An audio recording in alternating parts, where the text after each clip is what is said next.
evening. I'd like to call to order Lakewood City Council study session in the city of Lakewood, Colorado on October 16th, 2017 in chambers. Will the clerk please call the roll?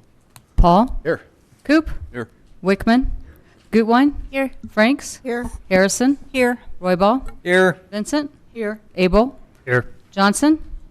Here. Shakti? Here. You have a quorum. Thank you very much. While our clerk runs up and grabs the roll call list, I'd like to welcome you all. And just as a side note, so during study sessions, our public comment's a little bit different. It's geared towards the issues at hand, which tonight we have a presentation on park dedication fee in lieu of parkland, and then interurban car number 25. So we have a fun night ahead. And I'll turn it over to Kit Newland, I think is going to kick us off. Oh, wait, actually, no, we're not. We're going to wait for public comment, sorry. After I just got done saying that. So 3 minutes, 2.5 minutes, it'll be green. At 2.5, it'll go yellow. Red means your time is up, and I will gently try to move you on. We also have a public comment session scheduled for after if you want to watch the presentations. So I have folks that signed up prior and following, and if for some reason that is different, let me know. And Mr. Rittenhouse, you're first. Good evening.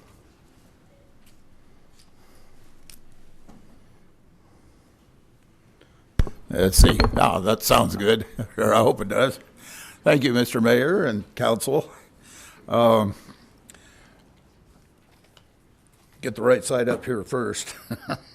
I'm the president of the Lakewood Historical Society, and I'm a Lakewood native, and my claim to fame is I survived growing up on Wadsworth. The Historical Society has been working with the city through their Heritage Department over there at the Heritage Center, and one of the things that we most recently have worked on them with is the master plan for the Historical Center, and which Car 25 is part of. And we've been supportive of the Streetcar Coalition, and that group has been bringing public attention to the fact that the city owns the streetcar. My personal connection with Car 25 started with when my dad first moved to Lakewood. In fact, before he moved to Lakewood, he had to decide what piece of land to buy, which he decided on Wadsworth. And my mother had told him, if you're going to live out in the country, guy, I have to have the car at home. So that was, having the streetcar within walking distance was one of the criteria for locating our lot on Wadsworth. And that was within walking distance of what then was the Vinnie Station. Today it's the Wadsworth Station on the light rail.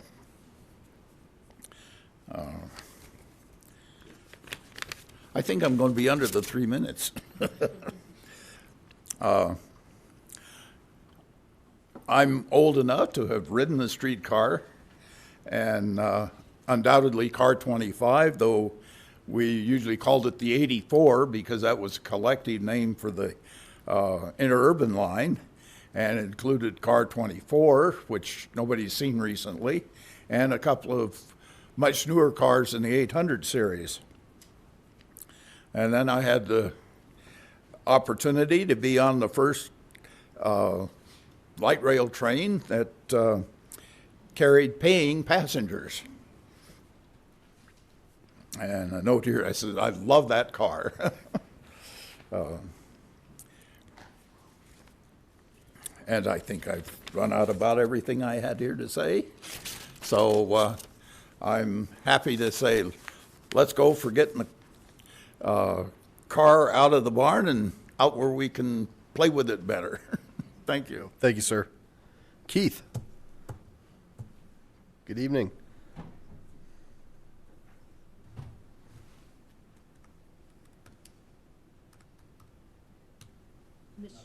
works or not.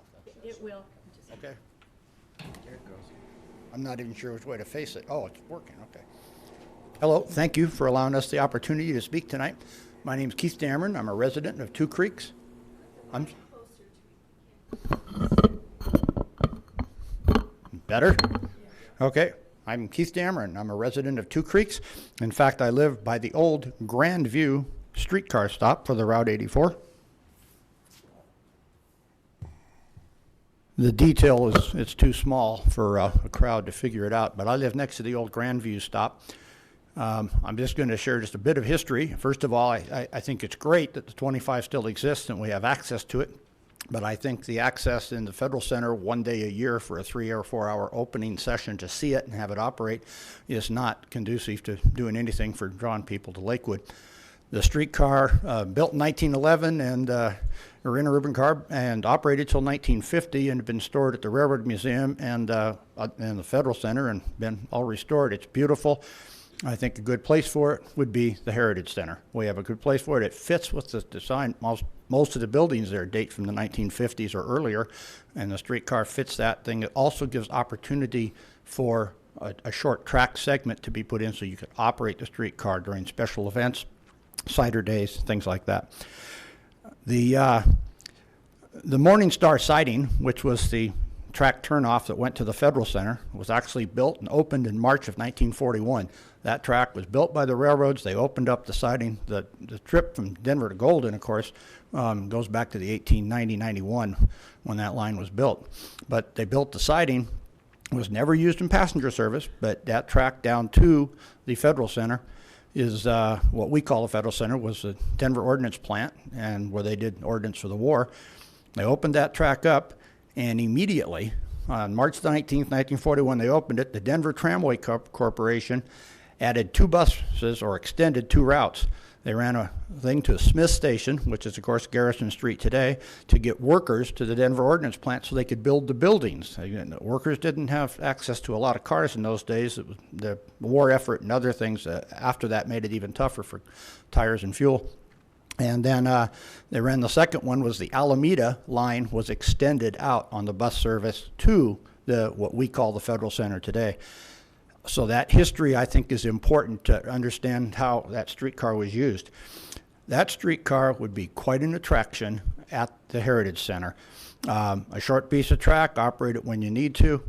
My background is I spent 15 years as a volunteer on the Platte Valley Trolley downtown from 1997 to 2011. And 12 years I was on the board of directors for the Denver Tramway Heritage Society. Have a little bit of background in operating trolleys and seeing how people want to ride something like that. And I think that it's just a dynamite attraction. I think it brings people to an event. So you put it at the Heritage Center, it's going to get people there, and it's going to keep them there, and it gets the kids something that they're really going to get excited about. Even if you don't operate it all the time, you operate it on special events, so people can see it. A streetcar barn does not have to be done with the track on day one. You can set the thing up so that it phase it. First, build a barn, a place to store it, and let us work on that. And secondly, have it built in such a way that we can build a track and have a little track afterwards if it's not all funded at once, and we have to figure that out. Don't make a location that you can't then utilize later and have it operate. That opportunity is excellent. Please give serious consideration to that. I'm not opposed to other locations, but I don't know of other locations you could put it where you could put a track in operation also. That's the hard part, and Oak Street Station certainly hasn't worked out. Thank you for your time. Thank you. Alan Lockheed? Alan Lockheed?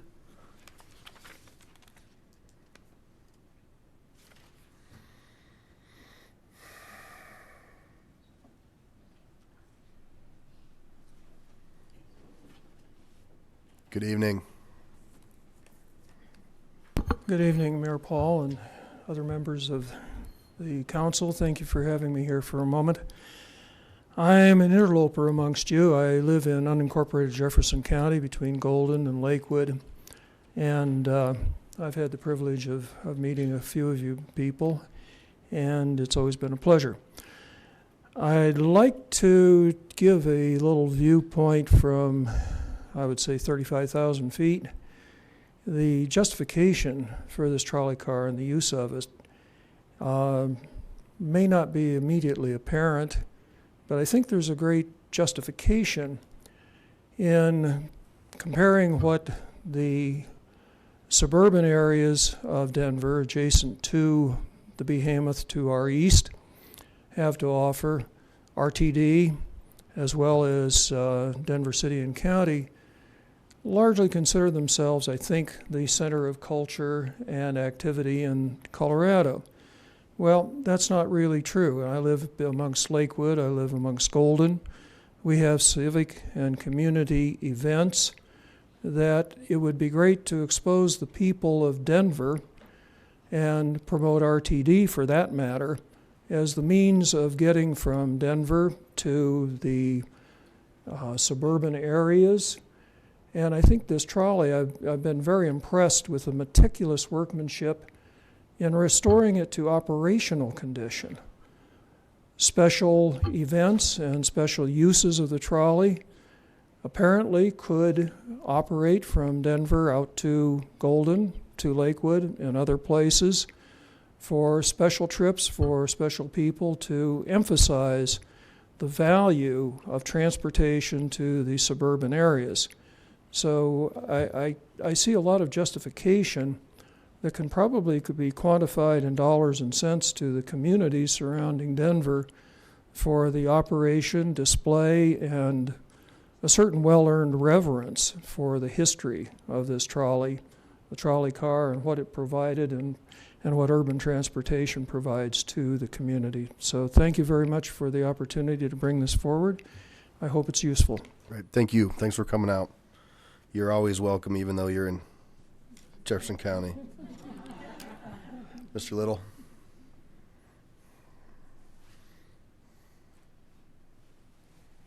Hi, my name's Randy Little, 10590 West Dakota Avenue, Lakewood. Good evening, Council, Mayor. How are you tonight? I have recently got to finally retire from long working for a living for most of my life, and we have started a situation or a website called Jeffco West, History, Mystery, and Myth of Jefferson County. The reason I brought that up is I had a privilege of developing and producing a videotape of Car 25. We had this video made for the reasoning of why we should utilize this thing. This is the only car in Jefferson County that is 100% completely restored from ground up. There's been thousands of hours put into this to restore it. There's been thousands of dollars in money to be put into this. The Warburg company that founded this car also did several other cars. If you notice, Arvada right now is trying to restore the .04. It's on their historical website. It'll be the second car that would be restored to its entirety. So basically, through all this videotape and discussion with the many people that were involved, I feel that there's lots of problems with putting it over next to Troom OBCT, for instance, the building there. And the right place to be putting it would be at the Heritage Center, in my opinion. West Colfax is more of an arts community, not a historical community. So that's the views that I would have. So I'd be pleased to see that being down at the Heritage Center with all the rest of the good things that we have. Thank you. Mr. Callahan. Come on down. Good evening. I'm Gordon Callahan. I live at 513 South Carr. And thank you, Council and Your Honor, for having the opportunity. I was asked to give some information and kind of help out in this trolley, where we could put it and how it would work. And my background is construction, but I also ran a private rail car reconstruction company, so I know a lot about trains, and I helped build the Georgetown Loop. Also have done a lot of work at the museum, built their new pavilion for them, and tried to raise money. So when the trolley came up, we looked at several different possibilities of where can we run it. One was up through the park, and there's been an extensive survey done on that. The other one was that we might be able to use the Bonfils lower section to put a building in the trolley and run up the gulch. That didn't work out. We can't build within that May Bonfils old area. It's a historic site. So today I was looking and I thought, where could we put this thing that would be the least amount of problems for people and, everybody in the area. And I kind of looked and I thought, well, why not put it right next to the Heritage Center, or start the track at the Heritage Center right next to the parking lot. You could use the Heritage Center to sell tickets, collect money, and then head west and put the trolley building somewhere in that open area.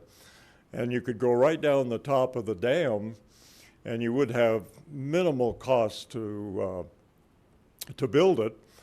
And the other thing is you only cross one main path. So I know you have maybe some objections from the people to the south, but the nice part is that where the trolley would run, there's a lot of trees and you wouldn't really see it, and the track wouldn't be visible from practically any place. But when you're riding the trolley, you can look over at the lake, you can look down the valley, you can take the kids in there and say, look over at the park, look at the animals and the birds, and you can, really have a beautiful, beautiful little path there. And the path that's there is gravel now, but that would remain. You'd still have the same path. So you might have to put a little split rail fence to separate the two. But you're not into a lot of different trail crossings over in the park and a lot of congestion. And I think you have to understand that this trolley is a big piece of equipment, and it's going to be operated by qualified people but not highly experienced. It's going to be a volunteer group, so we have to keep it as simple as possible. So anyway, that's my thoughts on it, and I'd like to see us do a study, maybe review or do some sort of a mailing to the people to the south, ask them what their thoughts are, and if there is any objection to look at this. But it does solve a lot of problems, so I'll keep working on it and helping you out all I can. Thank you. Thank you, sir. Thanks for all your help. George? Yep, come on down. Stanky.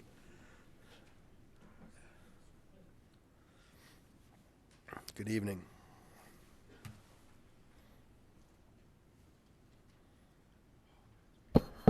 Good evening. I'm George Stanky on West Colorado Avenue in Lakewood, and I thank you, Mayor Paul and the City Council, for letting me to speak about Trolley 25. I'm an avid fan of trains, volunteering at the Colorado Railroad Museum currently. But let's journey back to 1935, and as you see before you is the Union Station in that era, and that Union Station allowed the Denver Model Railroad Club to be housed in their basement. After much scrounging of lumber and popsicle sticks, they must have sucked a lot of popsicles because they built their basic layout and used these popsicle sticks to build trestles on the layout. The story told to me by several sources is that the several members were Air Force retired or discharged, and they came across a generator from a B-25, and they adapted it for their electrical needs for the layout at that time.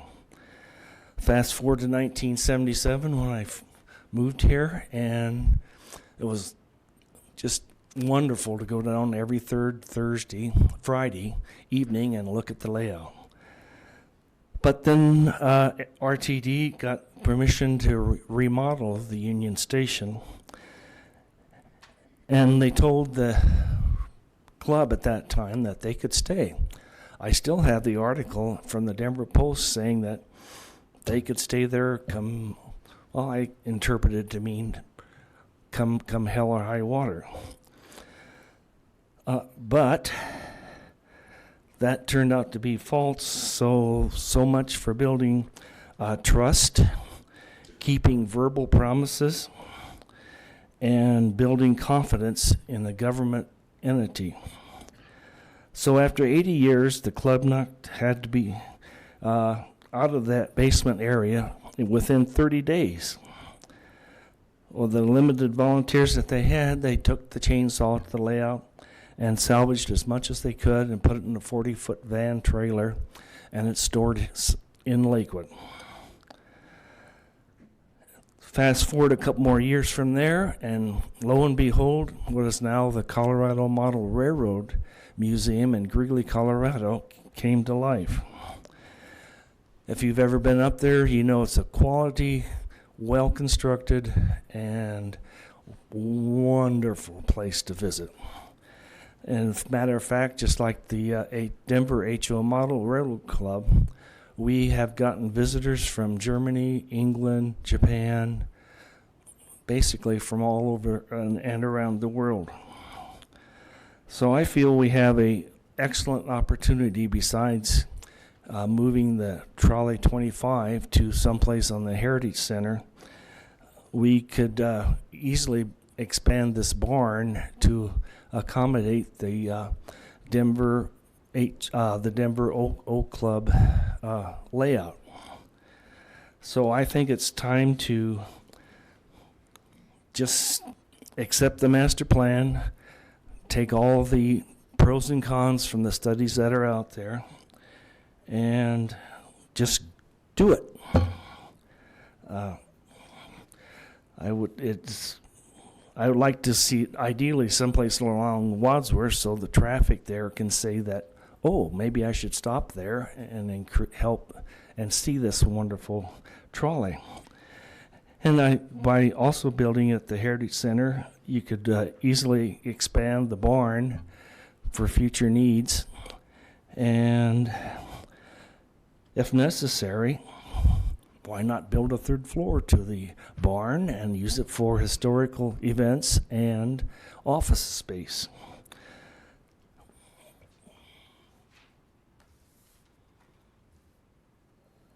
And also,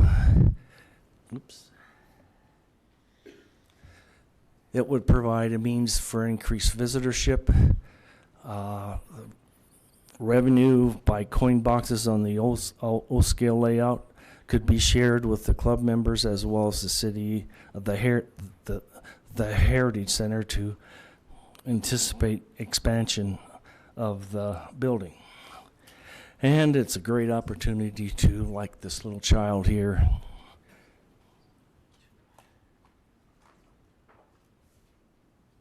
to create members. So thank you very much for your valuable time, and I would vote yes for Trolley 25 coming over from the Federal Center to someplace in the Heritage Center.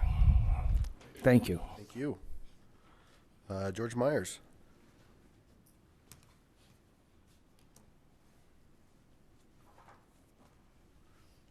Good evening.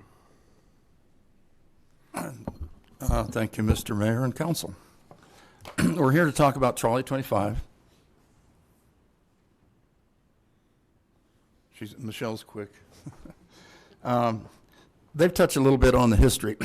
In 1910, Weber Carriage made this Trolley 25 in downtown Denver, where the Pepsi Center is today. It ran until 1950 to Golden. It, as a matter of fact, hauled the Governor Vivian to the State House in the 40s. It's got a lot of heritage. And like has already been mentioned, it's really been remarkably well remodeled. From then, our idea was, or my thought, mostly my thoughts, or as George just showed this illustration, the thought having a trolley barn, I'd personally like to see it right on Wadsworth, and have it in such a way that we had on the second floor the model railroad that George talked about, but have it visible and have on one side of that with like 100-year-old vintage neon, and have on the other side completely open with glass so people would see it day and night.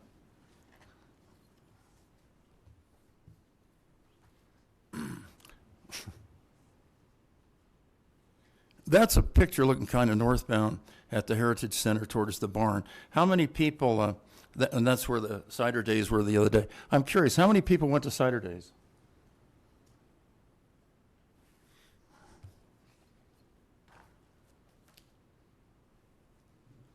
How many of you would like to go to cider days and to be able to ride on a 100-year-old trolley that operated from Denver to Lakewood? Please raise your hands.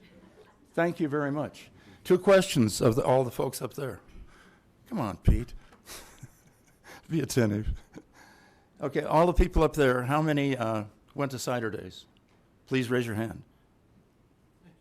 I'll be darned.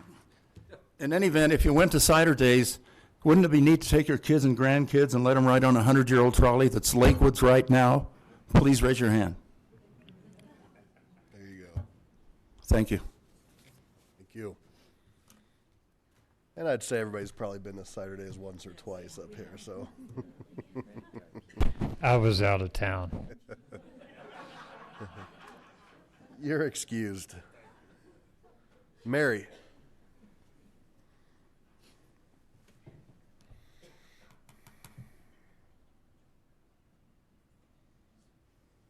Good evening.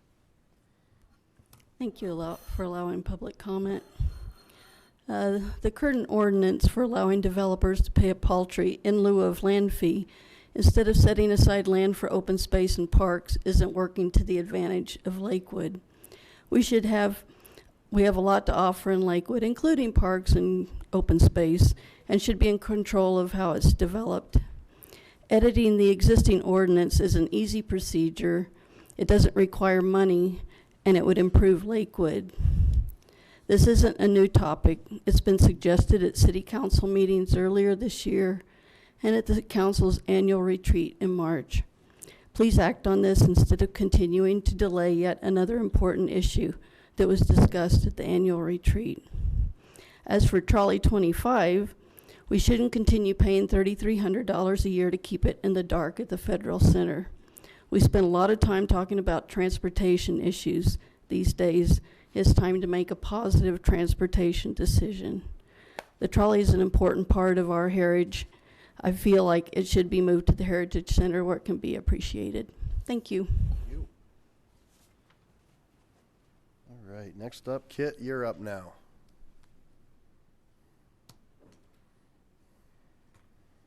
Item number 4.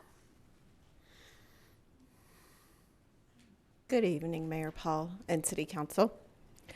Wow, lots of interest in the trolley, interurban car 25. Did someone else need to speak? Do I need to? I can wait. She's not item number 4. Item number 4 is Parkton. Yeah, Kit's Park. She's not interurban. She's both, But right now, but right now she's this. Okay. I'm putting on my other hat. Ms. Fox, did you sign up? I mean, we have folks sign up to speak after. Okay, all right. Okay, thank you. Thank you, Mayor Paul. Good evening, City Council members. Tonight, we have lots of interest in the trolley car, and we do have a presentation for you. But first, we also have a presentation about the park dedication and fees in lieu. So you may realize that the ordinance that we have for park dedication and fees in lieu has been in place since 1983. And we've been working on putting some information together for you that will provide you with kind of an overview of how the history of the ordinance and how it works and the amount of parkland that we've acquired and how we've acquired it over time. And then we'll have a chance to have a discussion about what kinds of things you might like to see changed or not in the ordinance. Coincidentally, this did come up in our Imagine Lakewood master plan. It was something that we got some feedback from the public about as well, that it needs to be updated. So I think the conversation is timely. So with that, I'll invite Ross Williams, our facility planner, to come up and provide you with a presentation. Thank you. Thank you. Mr. Williams, good evening. Good evening. Well, as Kit said, this is an introduction and to our parkland dedication and a little history on our park acquisition. This came at council's request, and as Kit also mentioned, it's one of the action items in our Imagine Lakewood, which hopefully you'll be adopting later this month. For those who don't know me, I am Ross Williams, the park planner slash facility planner for the city of Lakewood.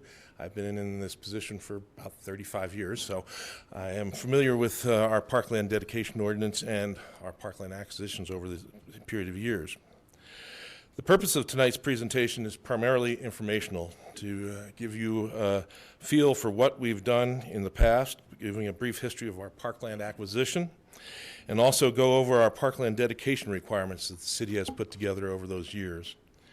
And hopefully, as Kit said, facilitate a discussion of and getting direction of where you'd like us to go in the future. But first, let's talk a little bit about our park acquisition history. City of Lakewood was incorporated in 1969. At that time, the city, the city had 19 sites and 217 acres of parkland within its boundaries. Most of this land was owned and operated by the Foothills Parks and Recreation District, or what was known at that time the South Jeffco Parks and Recreation District.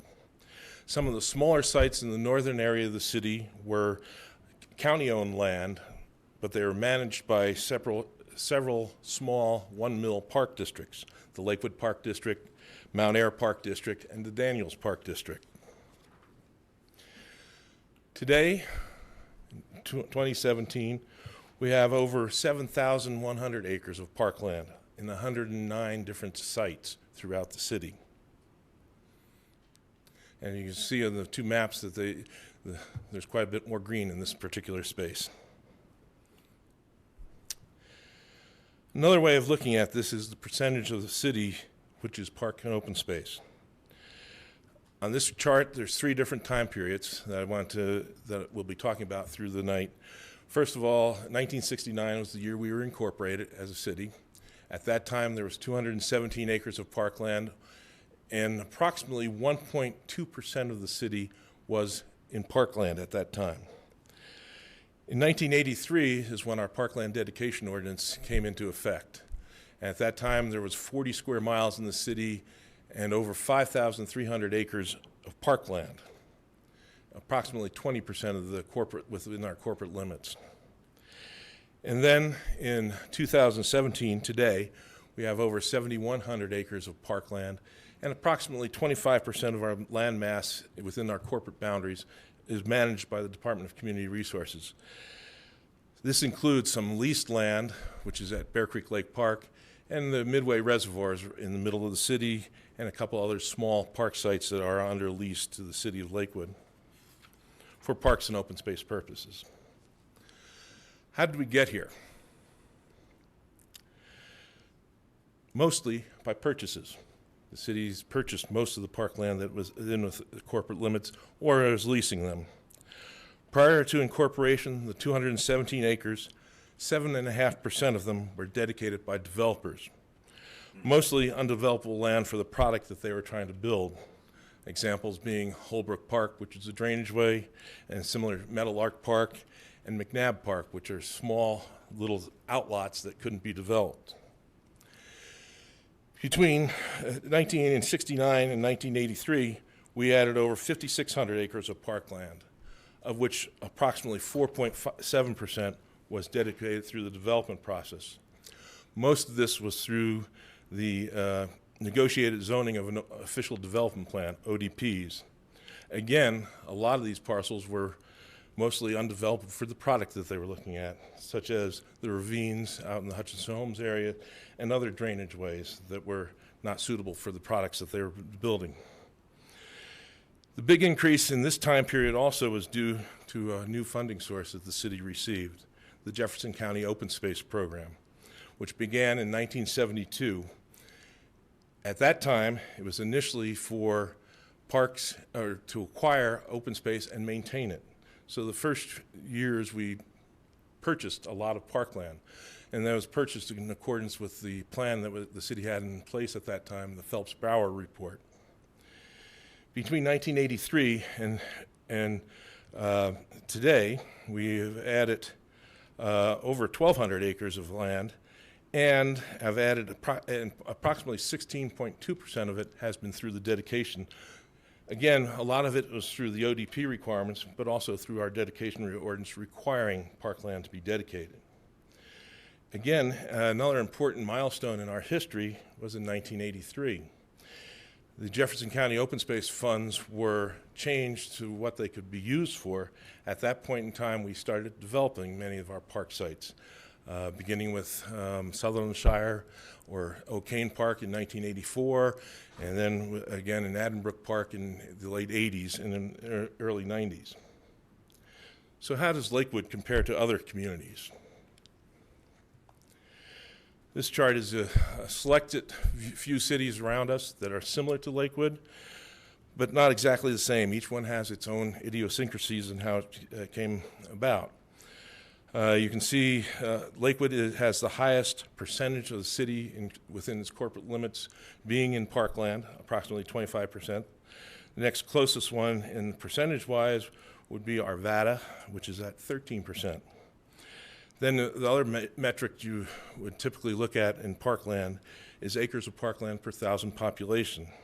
Again, Lakewood is the highest, with Broomfield following semi-close behind at 40 acres per 1,000 population. The rest of this chart, I believe, is self-explanatory. However, I just wanted to mention, I believe there's only one other city that has a higher percentage of the community within its corporate boundaries, and that would be Boulder, I believe, has a higher percentage of the city is within parks and open space in their boundaries. Moving on specifically to our parkland dedication requirements. This is Chapter 14, Article 16 of our city code. It was enacted in 1983 with Ordinance 083-137. There have been only 2 modifications to the ordinance and the requirements of this ordinance. Once in 1989, we changed our name of Parks and Recreation Department to Community Resources, so we had to change our specific name that's designated in that ordinance. And then again in 2004, when the funds that we collect in lieu of land dedication were placed in the Conservation Trust Fund up until 2004, there was a change in the legislation at the state level that said that we can't commingle funds in the Conservation Trust Fund. So we, in 2004, we had an ordinance that changed where we deposited all the funds received in the fee in lieu of, and that's now in the city's open space fund.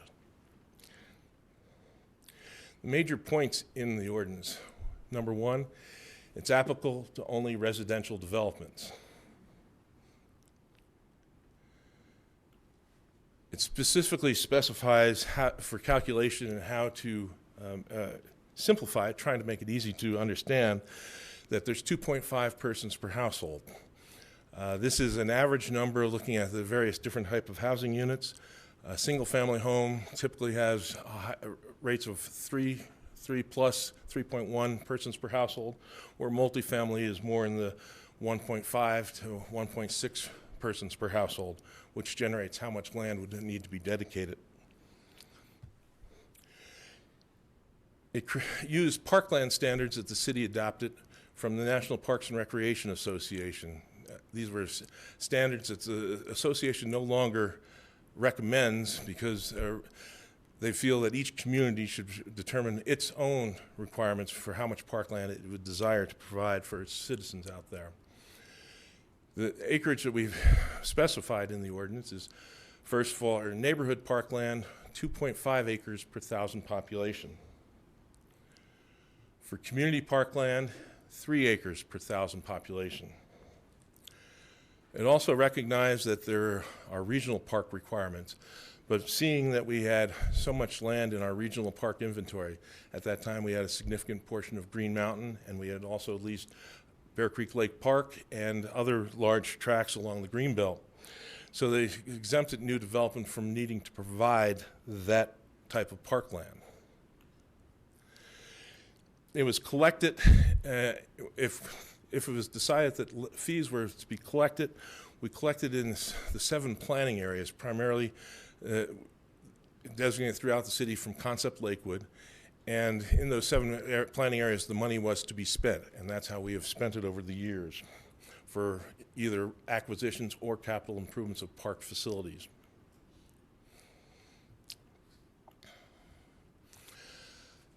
It's designed to be a land dedication, so the time when land is being subdivided and put into parcels is at the time of platting. And a majority of our land has either been dedicated at the time of platting or the fees have been determined at that time. However, there have been some exceptions where determination couldn't be made to the number of housing units that would be on that plat, and we've delayed the collection of fees and fees in lieu of until building permit time, or we've accepted improvements in lieu of land dedication, and we've done other arrangements to work out to try to find the best recreation facilities we can provide for our community. And contrary to everyone's belief, the city determines if land is to be dedicated or a fee is to be collected. It is not in the realm of the developer or any other outside party to make that determination. The city makes the determination. And how do we do that? Primarily based on our comprehensive plan, where the parcel is, how large the parcel is, whether it fits the needs or it's next to an existing park facility, such as a strip of land next to Addenbrook Park or a drainage way where we're having a trail corridor, Sanderson Gulch, and some of those other things at the Wilson White Fence Farm that we do out there. There's no provision for a waiver of the park dedication or fee. We would get one or the other or a mix of both of those.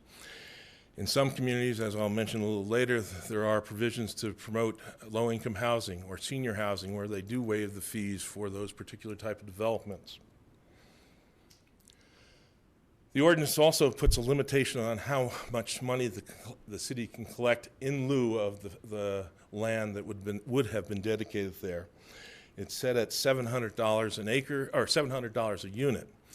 If you do the math and look at this, that's basically saying the land value for all residential land in the city of Lakewood is approximately $50,000 an acre, which we know is in today's time is fairly low, very low. Let's put it that way, compared to what it was back when we passed this ordinance in 1983. That was probably the pretty average price per acre to pick up raw, undeveloped land.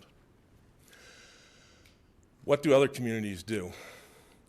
As I mentioned earlier, it's really tailored to what community needs are and what their desires are. There are various communities that use a percentage of all development to be used for public purposes. There's others that do land dedications and fees in lieu of land, or improvement fees in addition to land dedications. And some of you even separated out, there's a fee for parks, for neighborhood parks, a fee for community parks, and fees for trails, and fees for recreation centers in those communities.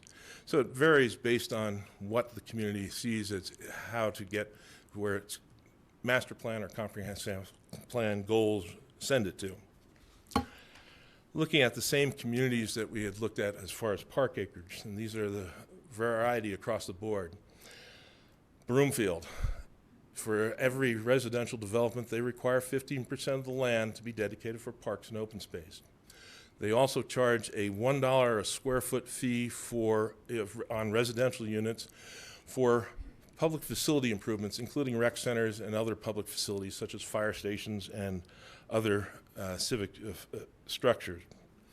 Looking at Golden, they do a little different formula there. There's no fee, but they look to get 5% of all subdivisions, including commercial developments and retail developments and residential developments.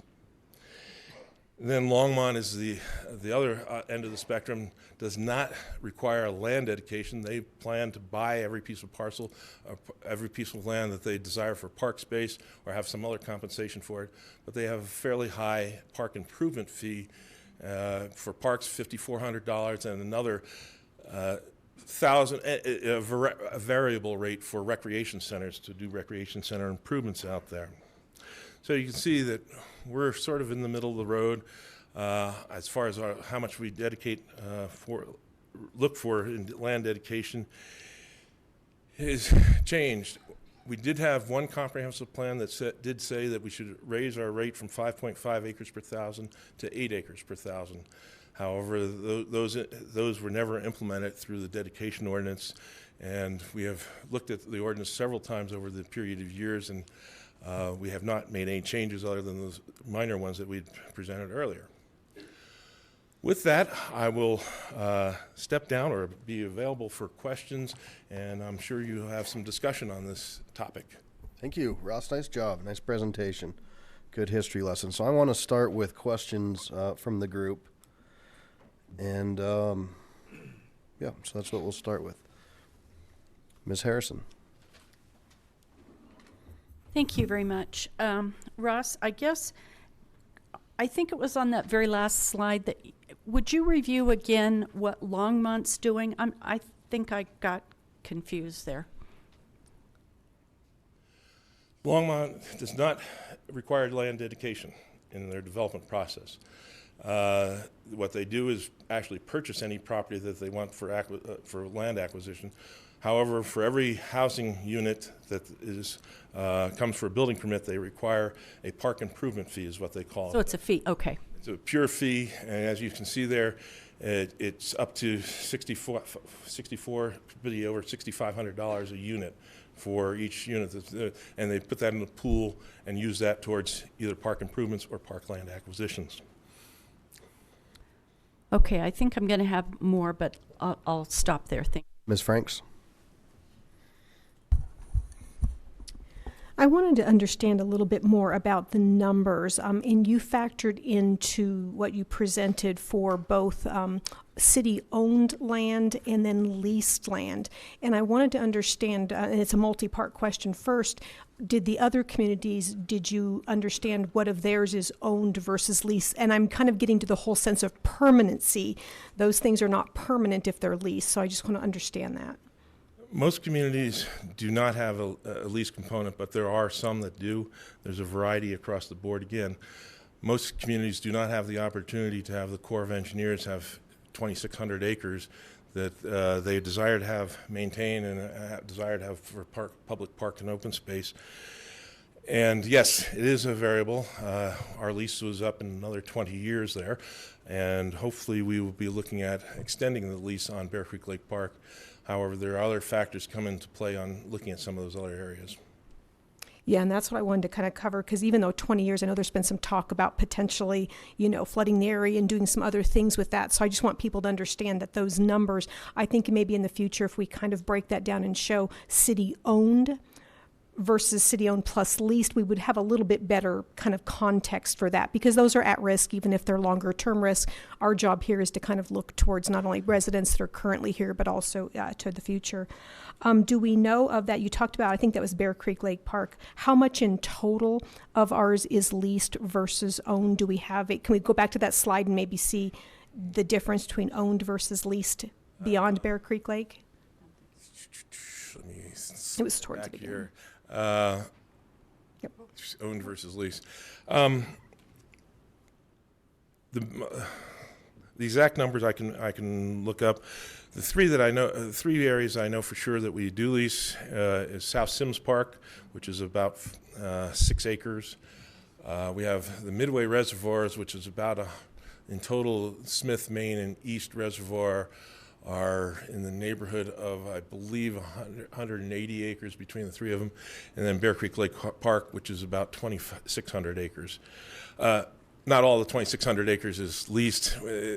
When we total up the park, we look at it, but we own Soda Lakes area, we own some, portions of it, and the Corps owns a portion of it, and so it's a mixed bag on that particular one. Understood. I think that's kind of why I wanted to get some context around that. I'm sure I'll have a few other questions, but it was really just to make sure everybody understood kind of the owned, leased, and kind of the lack of permanency for some of those pieces of property. Ms. Vincent. Yeah, something that popped out to me, and if you could explain it to me, is you said the senior housing and affordable housing, those requirements are waived?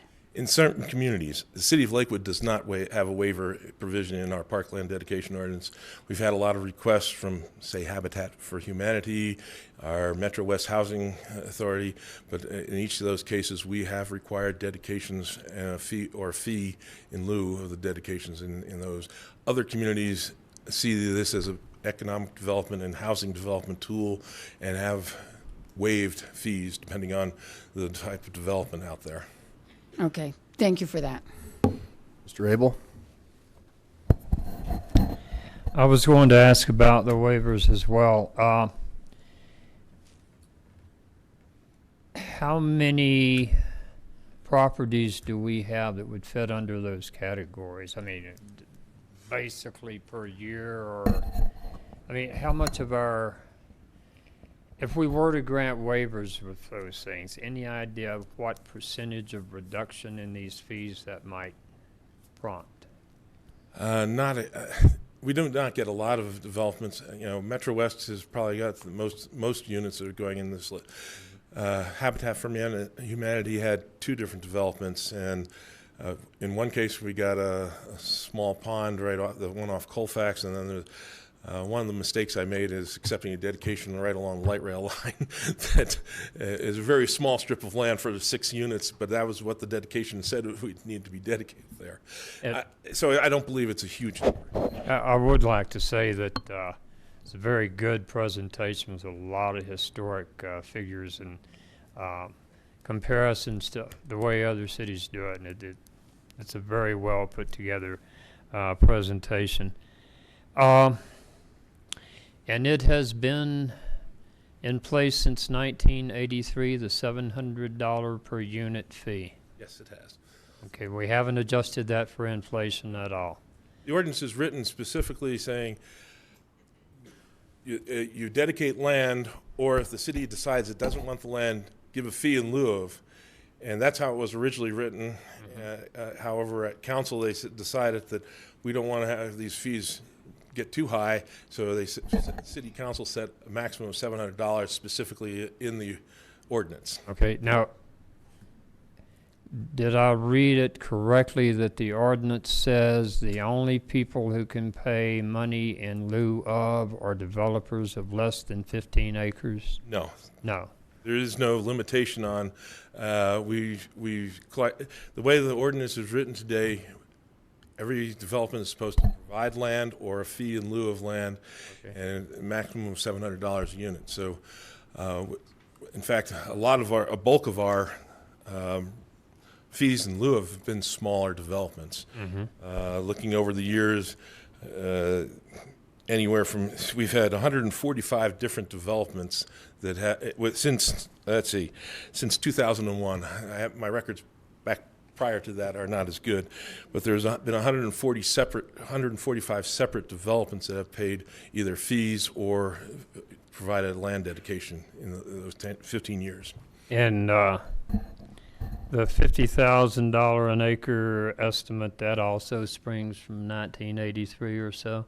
If you do the math based on our formula, capping at $700 a unit, it's basically backwards math and says the land is only worth $50,000 an acre in Lakewood, and that's what it says. If you find any for that price, let me know. Oh, back in 1983, I could. So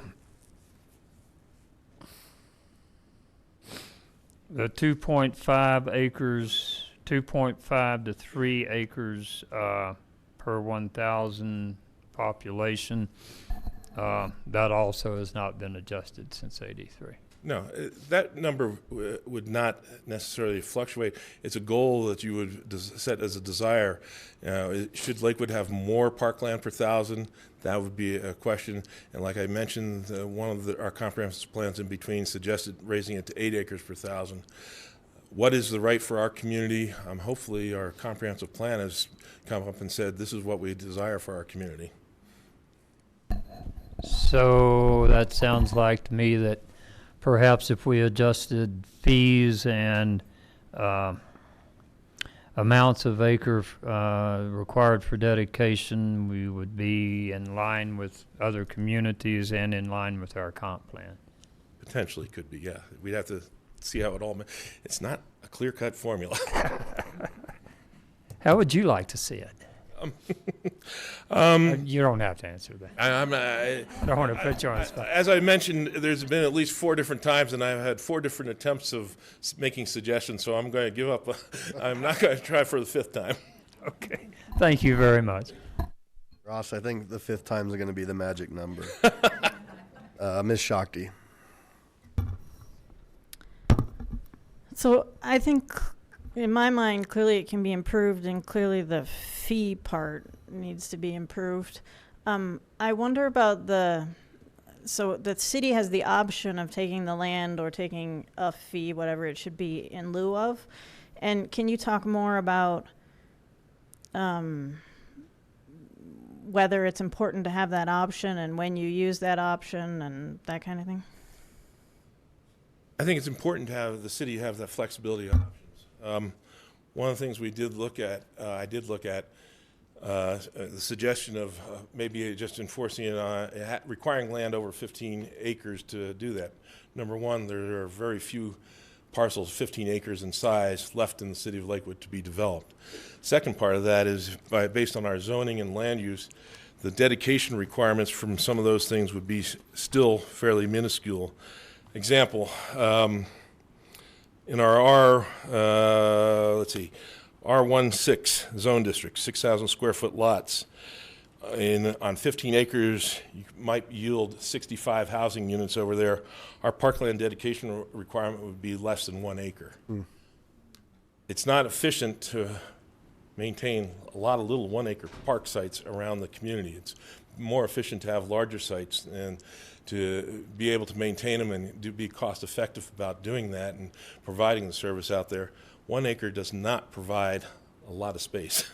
You can't even build a ball field on a 1 acre size.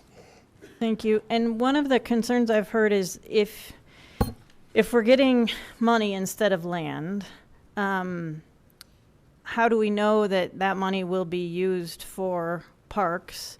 And so I guess first is sort of like what kinds of things do we spend that money on? And the second is sort of an assurance. How do we know it won't just get lost in Parks and Rec or whatever? It is put in our open space fund, as I mentioned earlier, in this particular thing.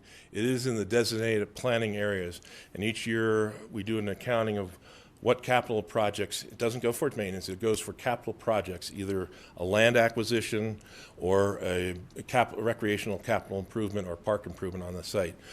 Examples, we did, well, some of the money we used for purchasing Green Mountain, on the east face of Green Mountain, came out of the improvement fees. We use, we go through the funds, we use the funds in that district first for the projects. So Green Mountain was an example.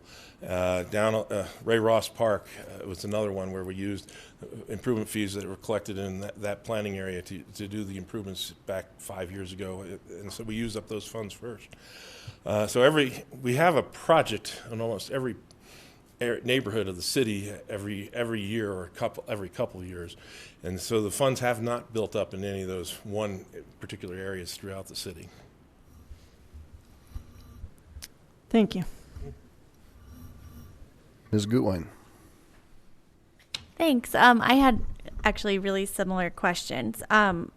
So could you give me some examples of a time that you would use the fee in lieu of instead of taking the land? Well, it's again the size of the parcel, and does it make sense to have a small parcel? As I mentioned, we've had 145 separate developments that we've generated these park acreages or the fees in lieu of. And we have to look at each individual case to have I'm trying to think of a good example of a subdivision that we're looking at. Well, going back to one of the Habitat ones along at 13th and Newland, there was a six unit development out there. At the time, today I probably would not have accepted the land dedication in that particular case. But at the time, we were thinking that we're going to work, in the future, maybe we can work with RTD. This was before the light rail line was even completed out there, or even plans were finished out there. And we think maybe we could make sure there's more room for the trail and things like that. Well, that didn't the case because the trail was actually going to be on the north side and our dedication on the south side. So now we have a strip of land that, in order to get rid of, since it is park and open space, we'd have to go through a vote of the people to dispose of. It's less than 1/10 of an acre. Okay.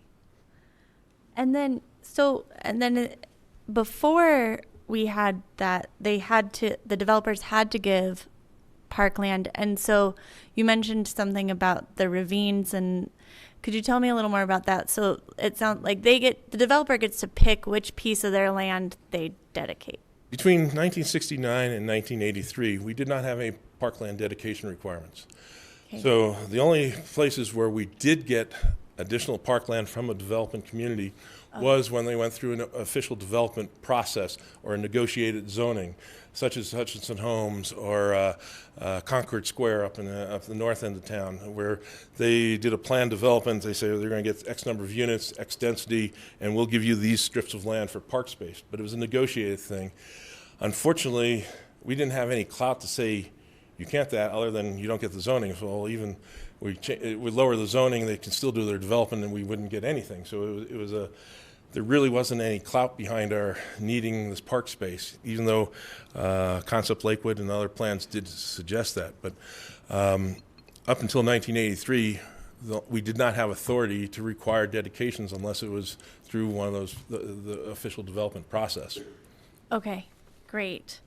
I think those were my main questions for now. And I also just want to thank you for this presentation. It's really helpful.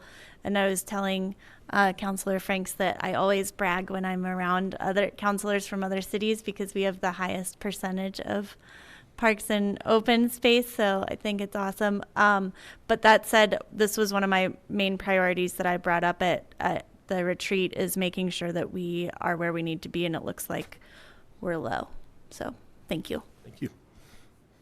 So Ross, help me understand impact fees. And I know other communities are dealing with that. And, you know, when a community does that, do they do specific park impact fees, or do they extend those to transportation, education, things like that? As I mentioned, it's dependent on the city. Some do have, in fact, Greeley has a plan for impact fees for fire, for water service, because they're a full service city that provides water and sewer impact fees. They have parks, they have recreation centers. There's a variety, and some of them, it's just an improvement fee for parks. Longmont is an example. Their primary is, except they've modified it a little bit. Every city's trying to find a way to finance capital improvements, so they're constantly changing.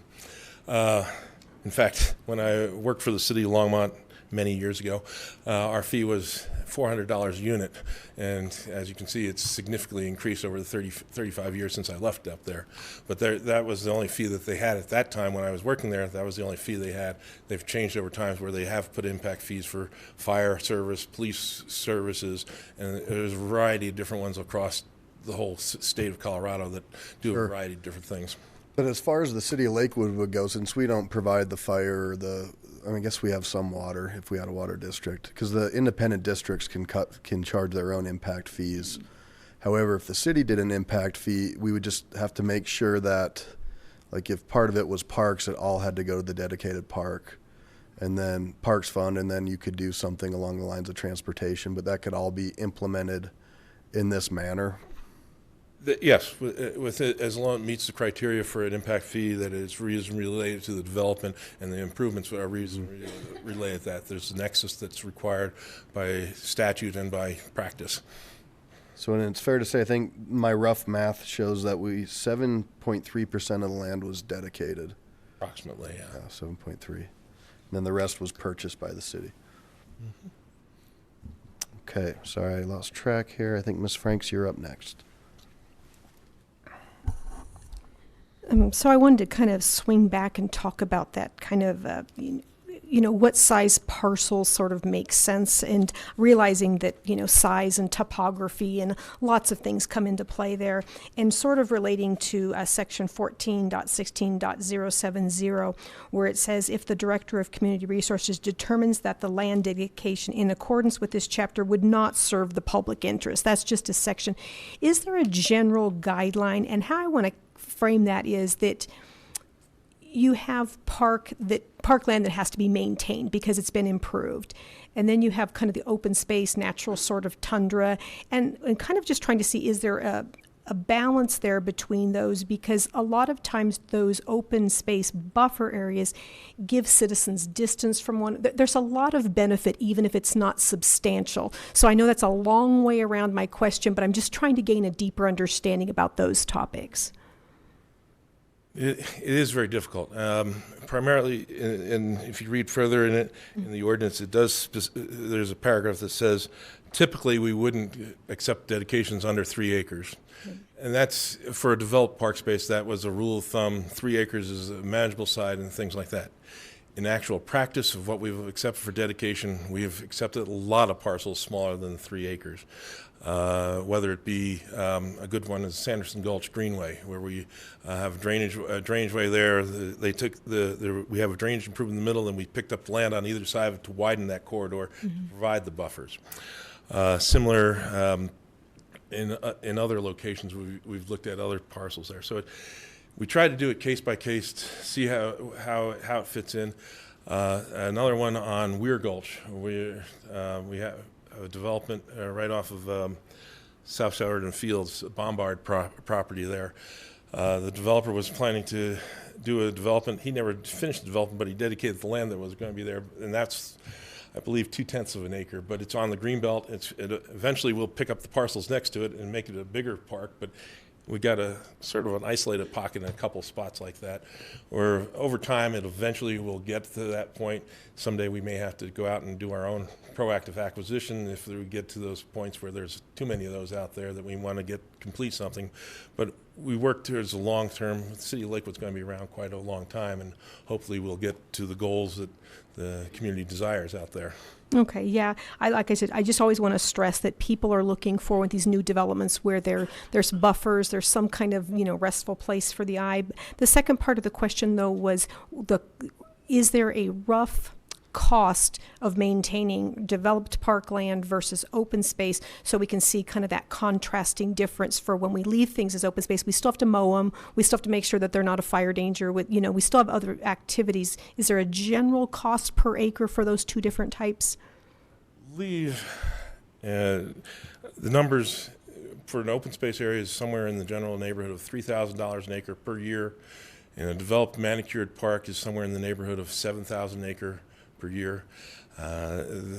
Like you said, there's always trash pickup, there's always patrol, there's various things we do in different types of open space areas. So we can provide a better figure. We can talk with our park manager to see what today's numbers are, but those have been the numbers I've been working with over the past years. That's a good range. I just wanted to kind of see the difference there. Thank you. Ms. Johnson.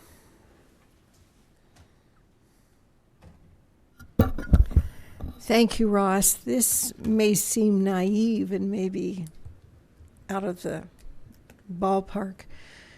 When a development comes and say it's high density and maybe giving 1 or 2 acres for that development seems like a very small parcel and a lot to upkeep.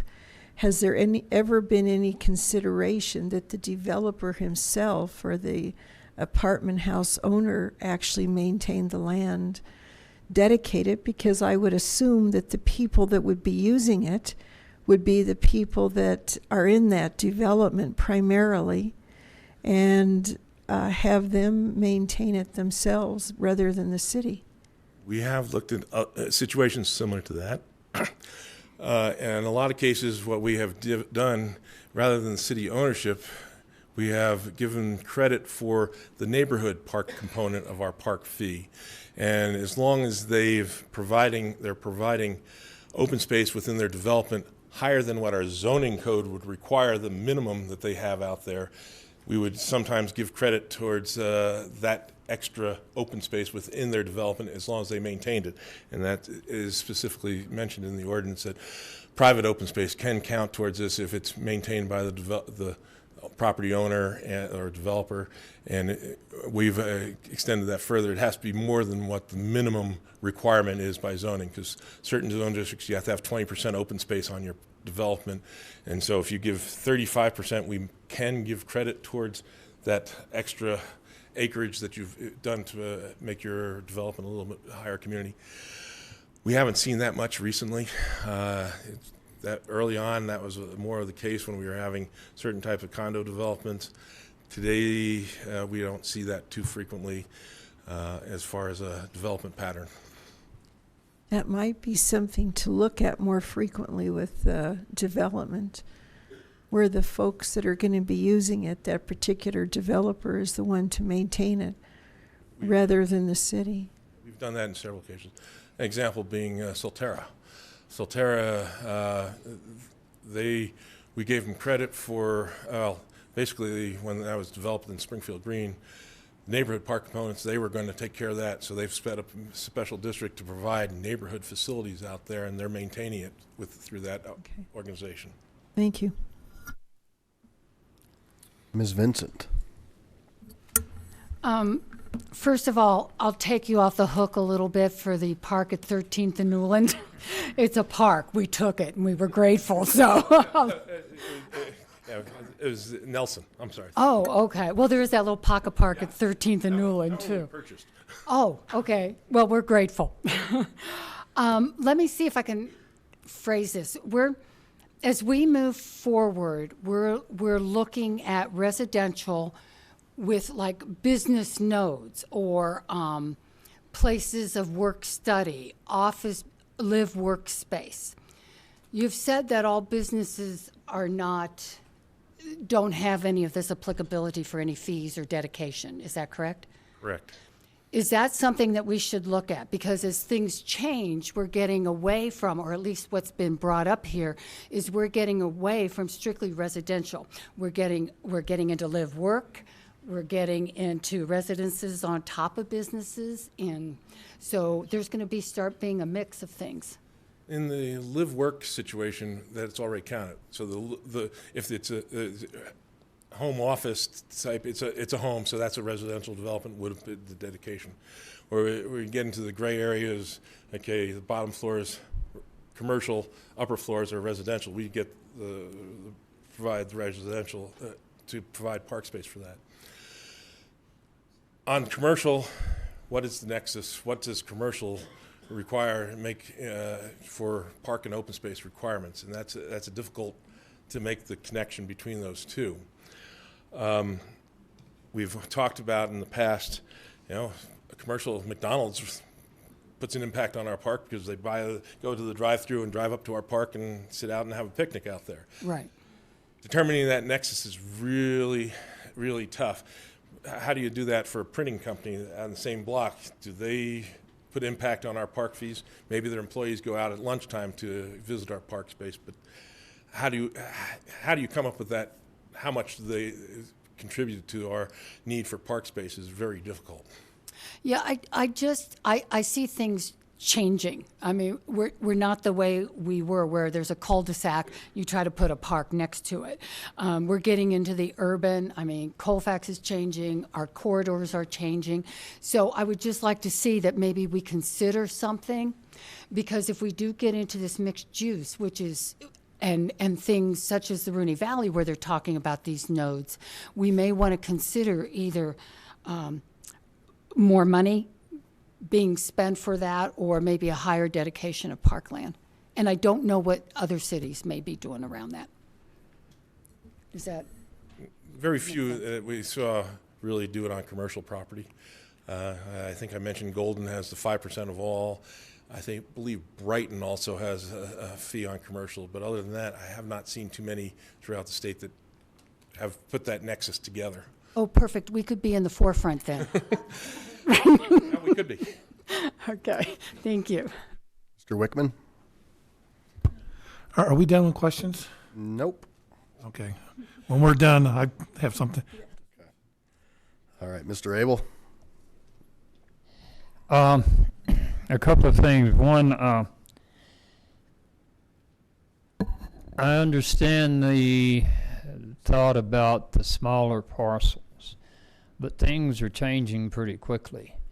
Over at Westland Park, for instance, it's getting overused because the folks who live in recently built apartments over there all have dogs. Westland Park's a small park.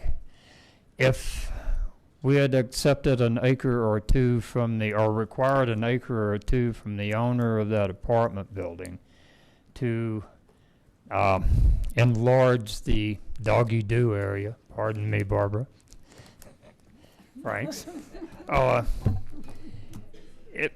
that might go a long way toward alleviating pressure on some of our existing parks. So would it, in that vein, be worth considering the smaller units? And before you answer, Mr. Plotkin over here, a few months back brought us an idea for plazas in our redevelopment areas. Small, even smaller than pocket parks, but areas of respite that would have a few trees, maybe a water feature, but or a place to picnic, something like that. And it seems to me that a collection of those smaller parcels might be beneficial in opening up some breathable space in larger developments. So if is that worth consideration? There are potentially other ways of dealing with that situation. One of the things that came up in our Imagine Lakewood discussions on dog parks and dog facilities, shouldn't there be a requirement for developers to provide space for dogs, if just like a parking requirement? That would be more in the zoning realm than in a parkland dedication. Recent development, the apartment complex on Van Gordon, putting in their own dog park in there because they thought it was an important feature to provide for their community, and it's their private dog park out there. That is, yes, that's a changing demographics, and then how do we deal with that? Do we want the city to be responsible for picking up a lot of dog do and hiring the employees to do that? Or should we try to find another avenue or alternative to provide that service amenity to the community? Pardon the question, I'm just,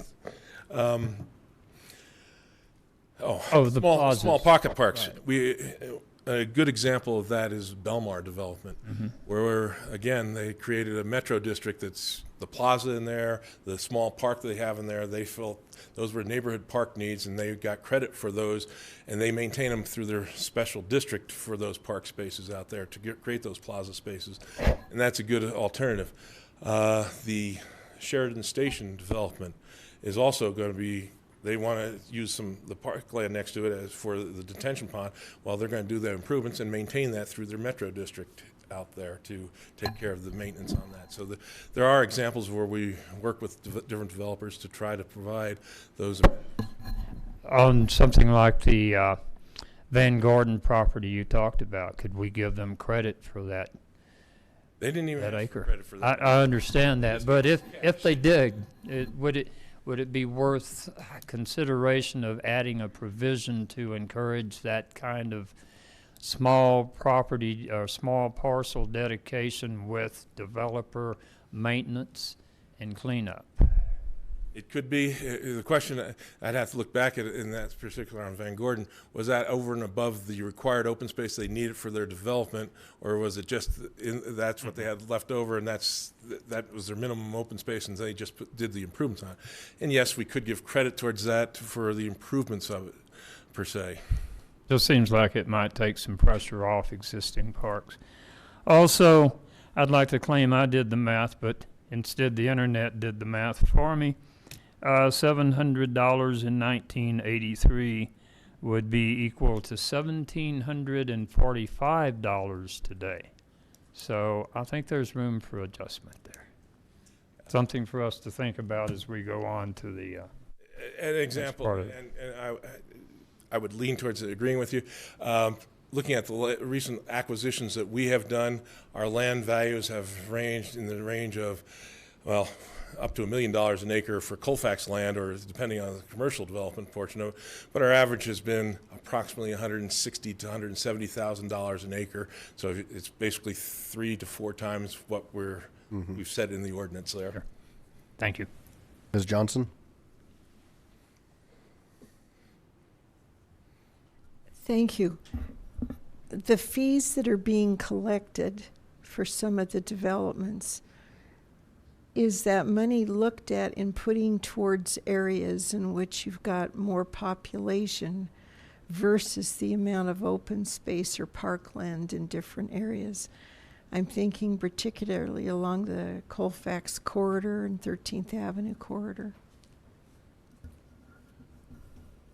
The money that we collect in those, in each of the planning areas, are spent in those planning areas. So it was an example, planning area 1 in the document is basically Kipling east to Sheridan, 6th Avenue north to 20th. We collect the money in that area, we spend it in that area. And depending on where our needs are, what our program is, whether it's a trail corridor along Lakewood Dry Gulch, or is it improvements to Newland Park, or is it improvements to Two Creeks Park? It's in that area. That's where we try to spend the money, where we have projects going to make sure that we can get the improvements that we have already planned out there done in that community.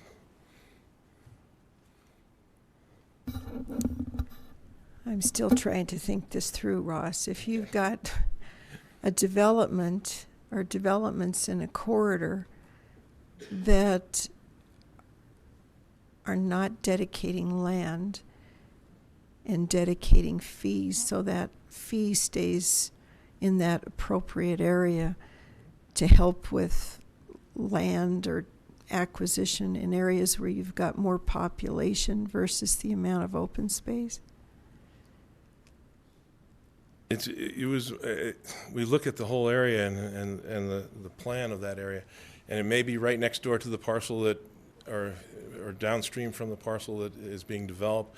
It's in close proximity as best we can within that planning area, depending where our opportunity is, because sometimes we can't find land. And quite honestly, especially in the northern area of town, we've bought parcels that we've had to remove houses from and buildings from, which is tough to do and expensive to do. Yeah.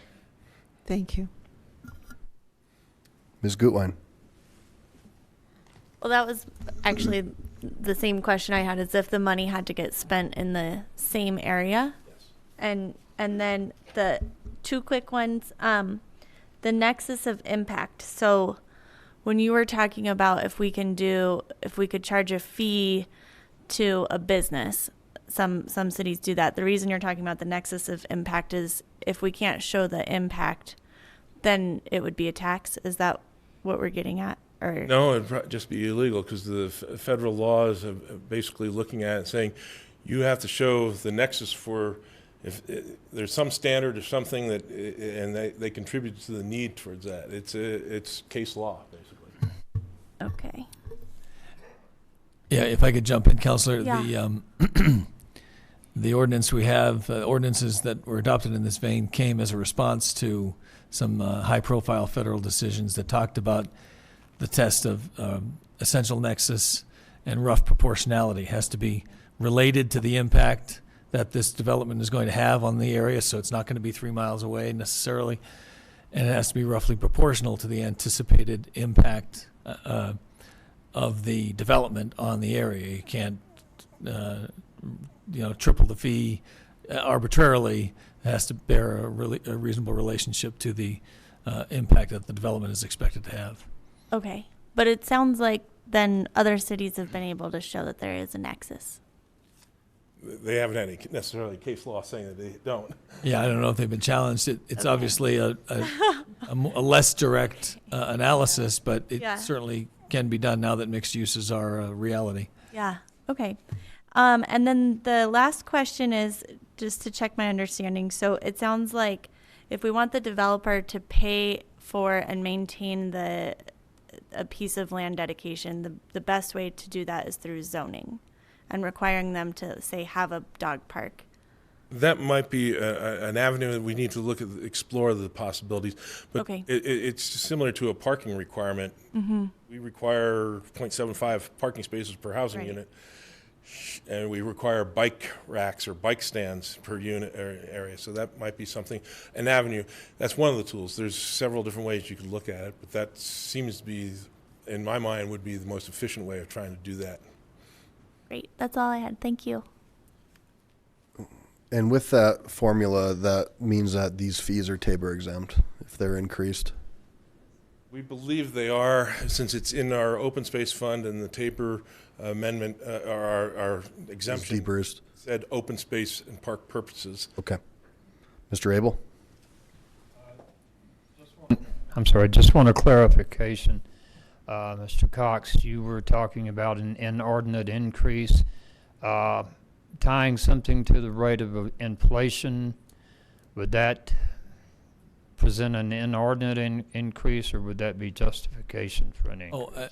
I believe that it's certainly possible, and you need an economist or some specialist to address how it's done. But certainly, if the value of money changes over time, you can make an argument that the impact that the development has is greater financially, and therefore that the fee should be adjusted to cover that. As long as you can demonstrate that there is that proportionality, there are a number of ways to get there. Thank you. All right, so that looks like that's all the questions. Mr. Wickman had a comment, and then hopefully we can start getting you some direction. Mr. Wickman. It seems to me we're kind of bogging down on the micromanagement of what size, et cetera, et cetera. And, I like the small postage size parks just fine. But the point is, I don't want a micromanagement here. I trust the staff. They should make the choice as to whether to dedicate the land or to take the fee in lieu of. Now, the problem here is that the fee is too low. So my proposal today is that the fee be changed to equal the 100% of the fair market value of the land. And then at that point, staff can make the choice as to whether they want the land or the fee. Let's just change the fee. That's my proposal. Ms. Franks? I just wanted to remind the council and audience and staff as well that we had a lady come before us several months ago and talk about this, and she basically had two things that she was recommending, and so I just wanted to put them back for consideration. She had specifically recommended striking through in section 14.16.070, really to just take out the clause towards about the midway through and just strike out, however, the total fee shall not exceed an amount equal to $700 per unit, basically mirroring what Councilman Wickman just said, basically taking that out. He would just then leave it to section C about fair market value. And the second one was section D, fees in lieu of land donation shall normally be required when the dedication formula would result in parkland of 3 acres or less. She was recommending that, although I do tend to lean towards at some point with the topography and size differences that staff, I think there has to be some discretion for deciding when those things make sense. But I would just want to remind everybody of those two strike throughs. I'm definitely for getting rid of that $700 cap. I'm a little bit on the fence about taking out that requirement for the acreage size, because I do think some discretion is important. Okay. And so, and we have, I'll get to the folks that are lit up. So what I've heard too, kind of trying to summarize, is the fee amount, question about the acres, residential versus business in some of our commercial corridors, if it's worth exploring some sort of business dedication, the 15 acre parcel, if that's too high, too low, or where that should be, impact fee, and guidance on parcel size. So those are that's the summary that I've heard from the group, and there's a lot within that to take a look at, but I think they all reach some sort of merit. And for me personally, I think looking at impact fees, if that's something that we do not have, is probably something that I think is worth exploring. Mr. Coop. Thank you, Mayor. Is there the idea of the money being spent in the area where it is collected? Is that just something that Lakewood does, or is there somebody saying we have to do it that way? That was a result of the city's comp plan. Which plan was it? Concept Lakewood. It's other communities do it. Some have gone away from that. Again, it goes back to the Nexus Clause and reasonably related to the development. Ours has worked very well, and there's always need for funds in almost every area of the city, so it works fairly well that way. Right, and I think what I'm thinking goes along with that, except the fact that there are different parts of the city has more land, developable land available. So is this something that if there is an impact fee, I like the idea of the impact fee, that way there is ultimate flexibility with that money, but is there a way to balance this that, okay, we collect money for this over here, but some of it, a portion of it, any of it, we need stuff over here? Is that an option in this situation? I think anything's an option, definitely. The way that we've been doing it has been working fairly well, so that's something that seems to be really effective, that the money stays in that planning area and we're able to have money that's specifically committed to different parts of the city. We haven't really run into a challenge with that, but that's not to say that it couldn't be considered. We could look at doing it differently, definitely. Thank you. Mr. Abel. I like the idea of increasing the fee or looking at the land values, but I think we should tie an increase to inflation to make the $700 reflect what is actually being should be collected these days. And I like the idea of a business impact fee to go along with it. The way I see it, the more we can do to add open space, the more livable Lakewood's going to be now and in the future. Shakti. I just wanted to say I agree with Councilor Wickman's comments and with the general list that you presented for us going forward. Ms. Gutwein. So if we were to do, 100% fee of the land or tie us to inflation, where would that put us compared to the fees other cities are collecting? Do we have? It would put us approximately equal. Most cities do collect a fair market value in their fee collection in lieu of the land that would have been dedicated. However, some difficulty in administering that is coming up with fair market value because it's usually a matter of opinion. The suggestion might be more in tune with what Mr. Abel is suggesting, is that we set a fee and then have a periodic raise or an inflationary formula built into that might be the most expedient, the best way to do it. For clarity, our ordinance specifically says an MIA appraisal.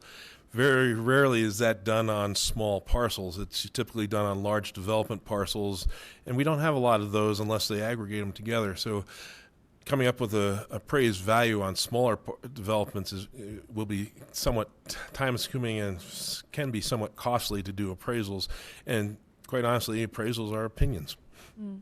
Okay, well then let me ask you one more question. Is then doing a fee and then adjusting for inflation, is that the best way that you have come across? I believe, and looking at the research that I've done, that's probably the most easily administratable, and the fairness to the community and fairness to all parties involved. I believe that's where I would lean towards. Okay, thank you. And then this may or may not be a question for right now, but during the January retreat, we talked about other kinds of development fees, school fees, making sure that all of our fees are where they need to be, or if we need to be taking a holistic look at. I have wonder if we can do a bike lane fee or alternative transportation fee. Pete loves my idea so much. You must not be up for election.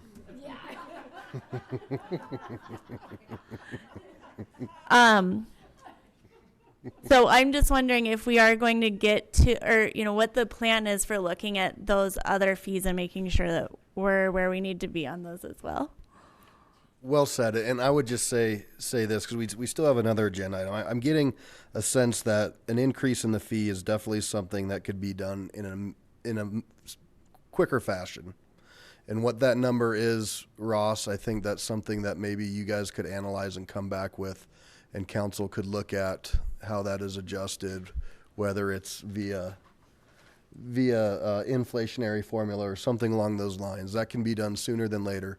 But in the meantime, I think it's also looking at everything that was brought up, and how we do that is potentially, I know one of our communities is doing a study right now on kind of all those fees and looking for recommendations. That would be the residential and business fees, as well as impact fees that can range into other categories.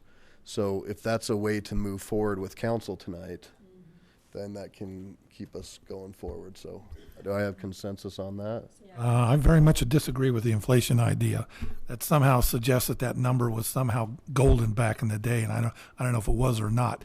But, you know, we've said all along that the dedication is supposed to be for the land. Now, if we're not getting land, then we should get value equal to the land and not be coming up with arbitrary numbers, inflation factors, and stuff like that. And, you know, my job, we used to value properties all the time. It's not rocket science. You know, we can argue about it, but, you know, if we start throwing out numbers, I can guarantee you the developers will use those numbers and somehow get out of not paying the fair market value. So I don't like the idea of getting away from fair market value. Fair. Ms. Franks?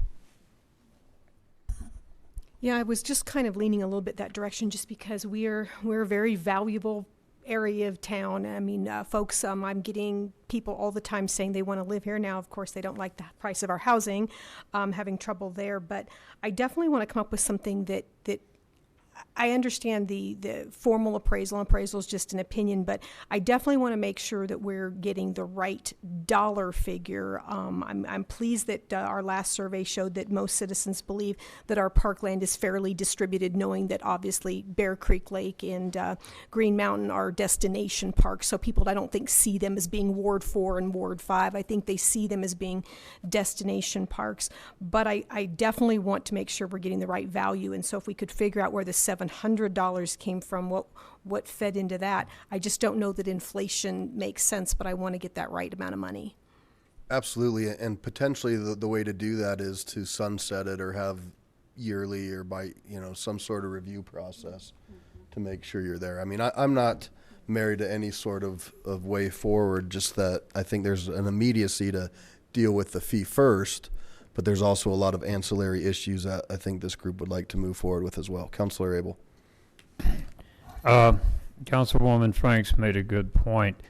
I'd like to remind everyone that anything we do here will will increase the affordability or lessen the affordability of houses in Lakewood. Yep. But then the amenity of more open space might offset that quite a bit. Well, and as some communities, and that's part of our housing discussion, I think, when we go down that road, is that ability to utilize this for trying to encourage things that we might need. Ms. Shakti. So when I was thinking of the a fee based on the value of the land, it doesn't necessarily have to be like that specific land. And so I wonder if there's some easier way, like the average price of an acre over the last year in Lakewood or something like that. And so maybe in the next conversation, staff could bring some ideas of ways to go like that. Mr. Wickman? If we keep degenerating into these fee numbers, I go back to my original concept. Let's just require the land dedication. Take out the fee in lieu of entirely. It seems to be the only way to get fair market value.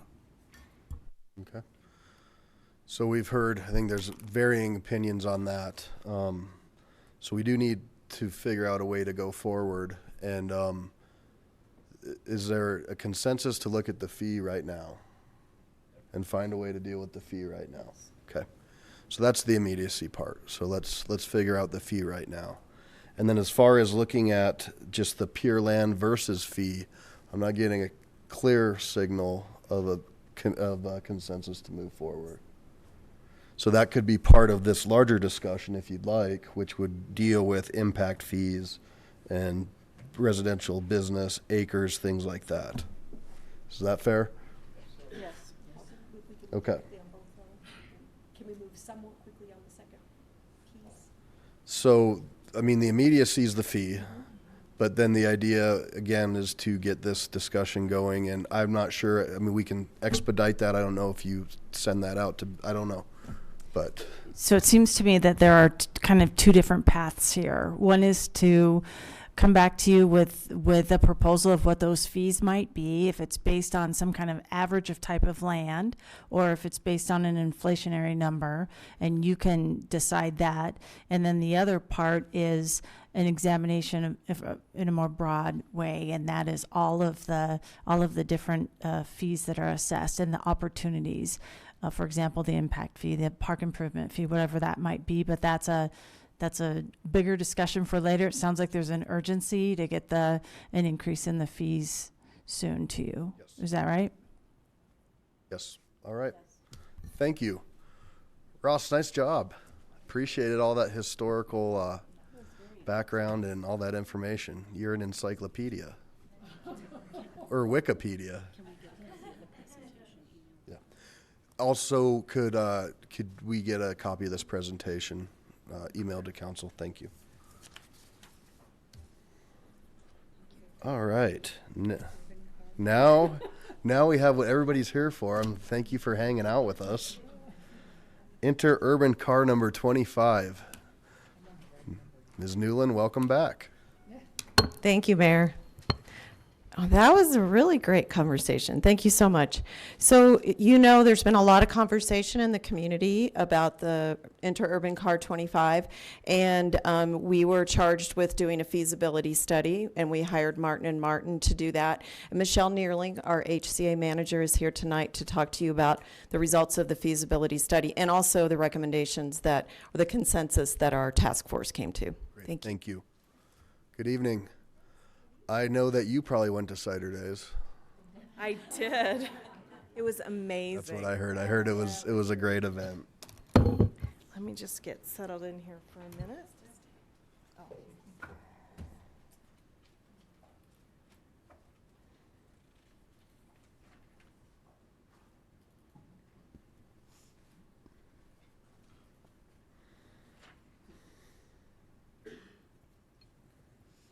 Okay. Good evening, Mayor and Council. Michelle Neerling, Lakewood's Heritage, Culture, and the Arts Division Manager. I'm here tonight to provide you with an overview of the feasibility study that was conducted regarding permanently locating Car 25 at the Lakewood Heritage Center. All of you received a copy of the study. The document dated September 29th, 2017 is the updated version. It's this. Since 1988, the Federal Center has been the temporary storage location for car number 25. And although this has worked adequately, it does not allow for the appropriate public access. And we know at some point, changes at the Federal Center will create the need for us to move the car. Before I go into the results of the study, I thought it would be helpful for you to have a good understanding of the history of Car 25 and how special it is.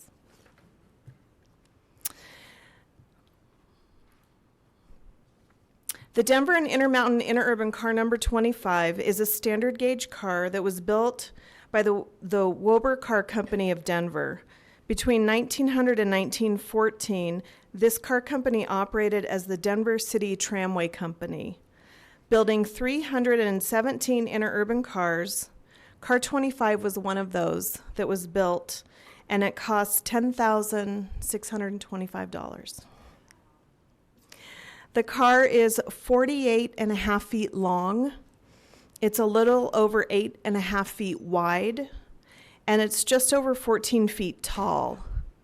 The car seats 52 and can hold up to 72 passengers standing.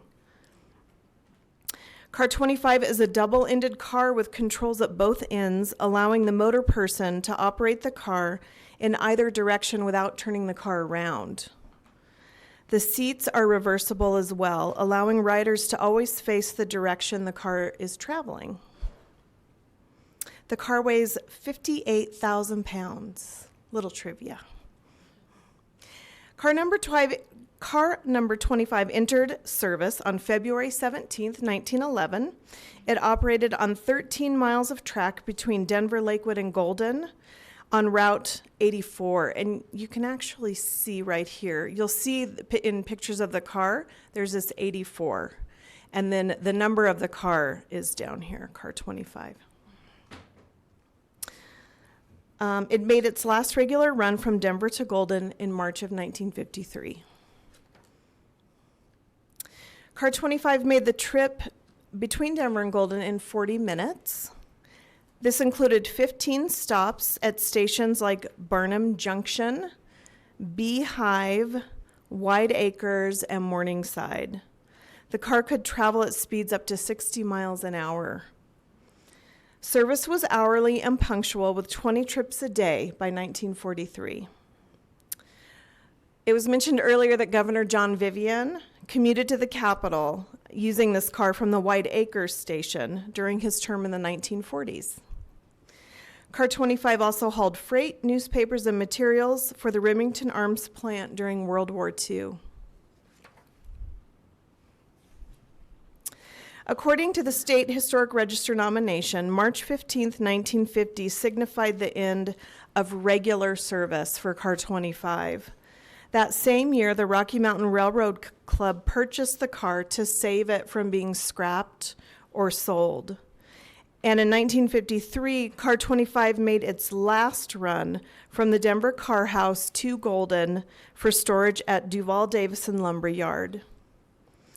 The car was stored outside in a couple of different places before being moved to the Denver Federal Center in 1988 to be restored. And this is a picture of Car 25 making its way to the Denver Federal Center. Restoration of Car 25 continued for about 20 years. It involved more than 500 donors who contributed over $100,000. It was assisted by 96 volunteers who donated over 24,000 hours of volunteer labor.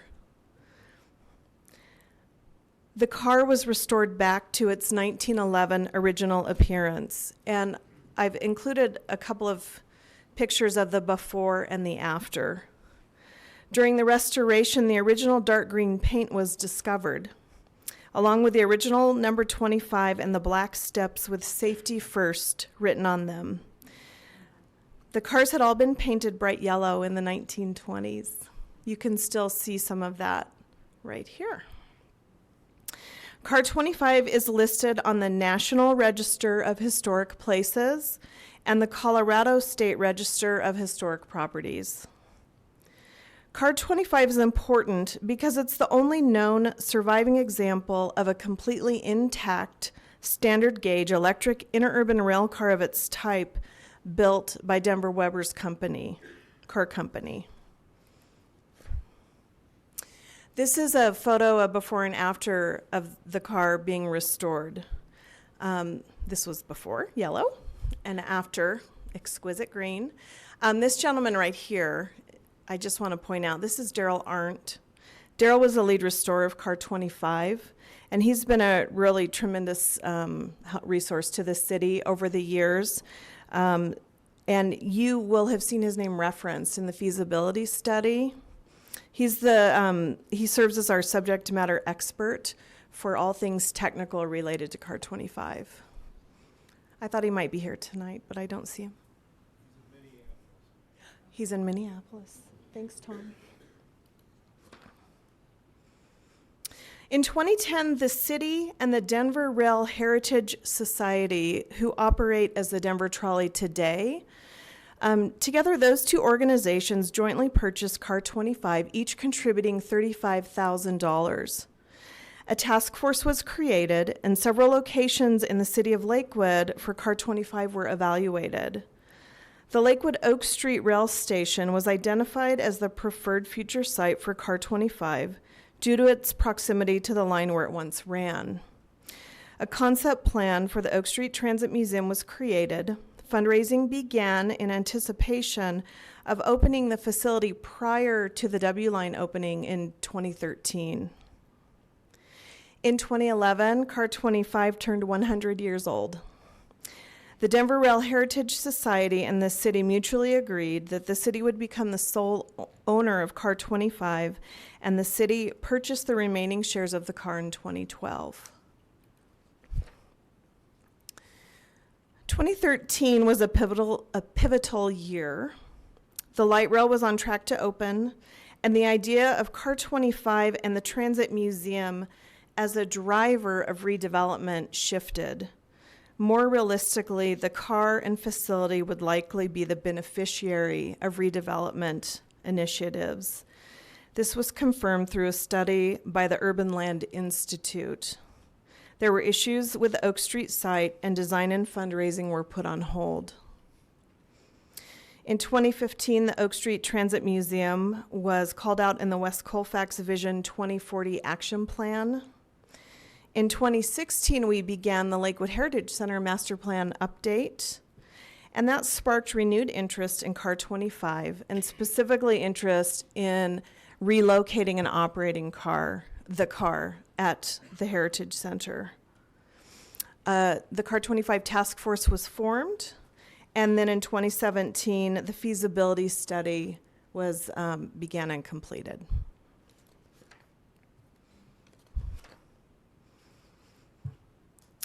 The task force consists of 9 community members who have a tremendous amount of rail expertise and passion. It includes the Denver Trolley Board members, a couple of them with whom we've had a very positive and ongoing partnership.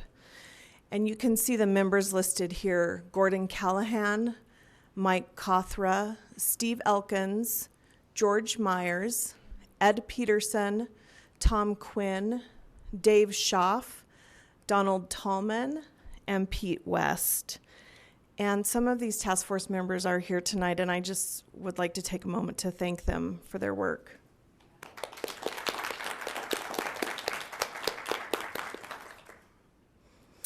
The task force has provided input at every stage and have recommended the following. The car should run and not be a static display, and the site needs to be able to accommodate the track. The ride should be longer than the 1,000 feet it currently runs at the Federal Center. And members like the utilitarian function of the car and that it can transport people from point A to point B with some purpose.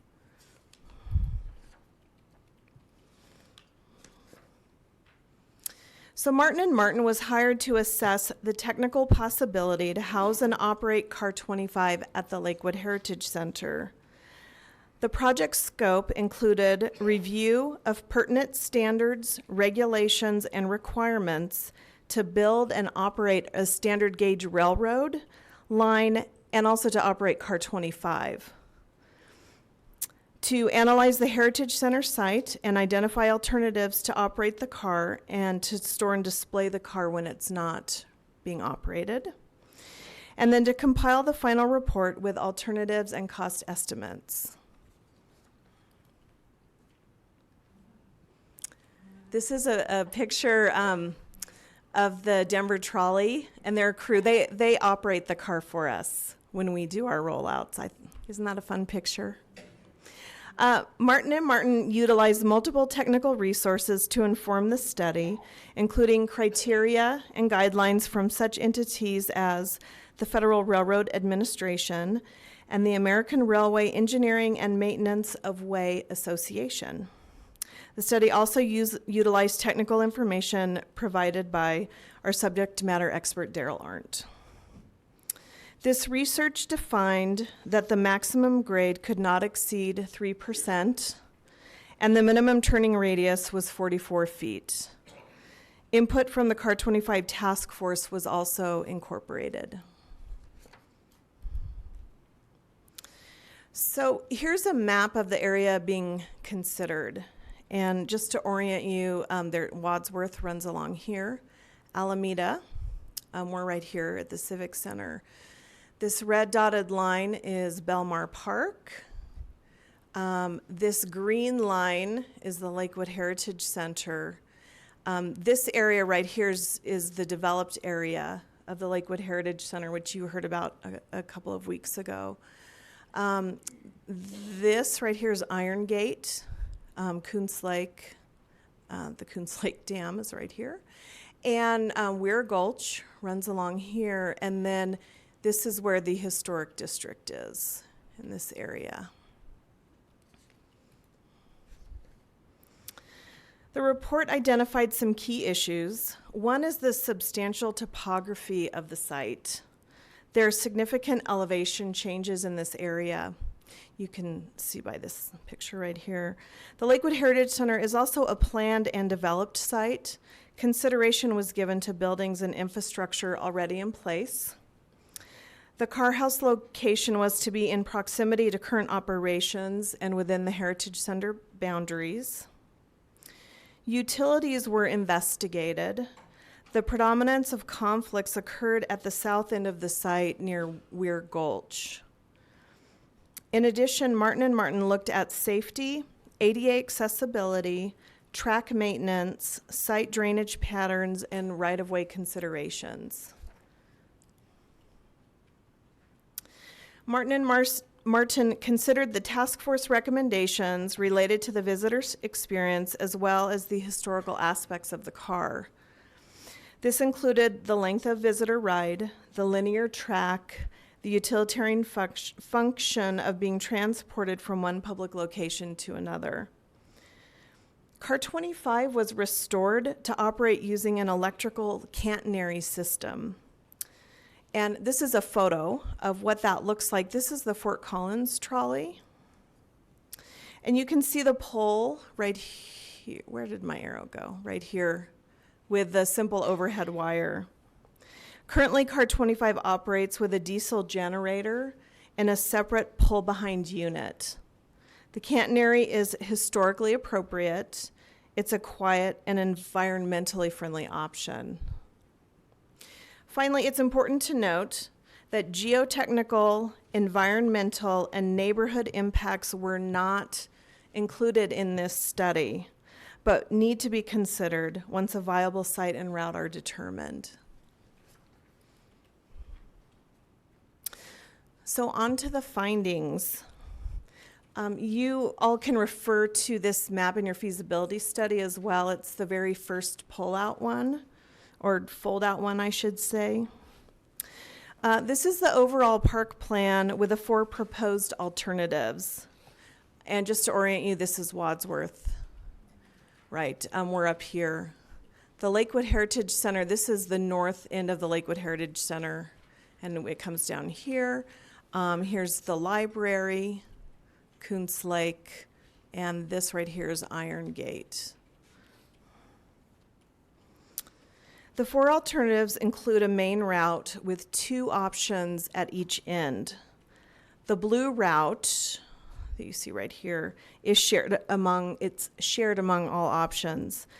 The recommended route by both Martin & Martin and the task force begins right here with alternative S2. It continues here, it crosses the Iron Gate parking lot, and it continues up north. Here's the library. It curves off there, kind of following the trail, and then goes to the west and ends right over here. The developed part of the park, by the way, is over here, just for context. So once you get to the end of this route, then the motor person would walk to the controls at the opposite end of Car 25. And the passengers would stand up and they would flip their seat backs to the opposite direction. They would sit down. Unless they wanted to ride backwards. Unless they wanted to ride backwards, which is crazy. No. And then they would head back to the Heritage Center. The task force also liked the combination of the alternative in 1 and in 2. This little spur runs right between the library and the firefighters' memorial. And this spur would end near the Civic Center parking garage and could serve as a pickup location for those at the library or at the Civic Center to board the car and to ride it to the Lakewood Heritage Center or vice versa. So here are the cost estimates for the recommended options. The cost includes a basic building and the track. S2N1 would more than double the length of the ride from what is currently offered at the Federal Center.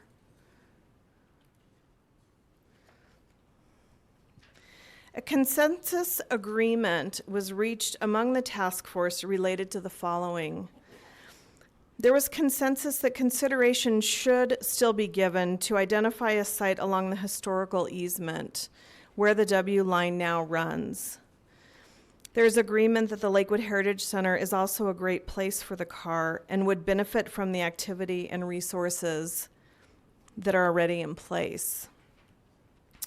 The car's status on the state and national historic registers is an important consideration. And finally, the task force is in agreement that most importantly, they want the car to be accessible to the public and to run. So there's 2 potential areas that have now been identified for Car 25.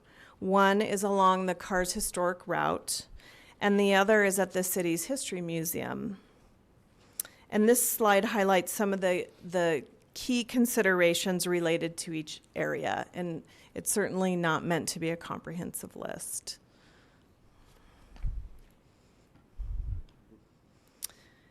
So moving forward, the location at the Federal Center is a temporary solution, and while there isn't an urgent threat, eventually the car will need to move, and the public access is really limited at the Federal Center.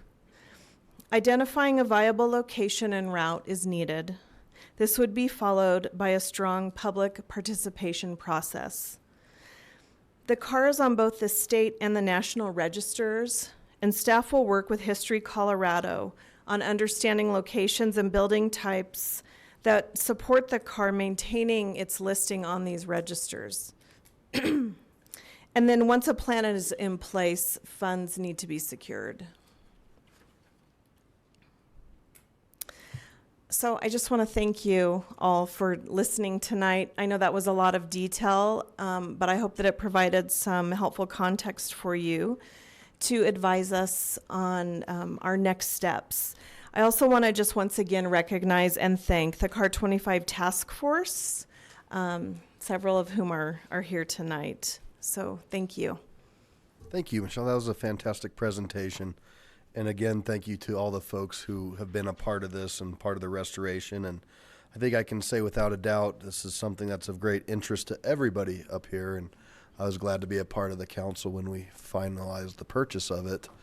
And so now we have some discussions. Let's start with questions.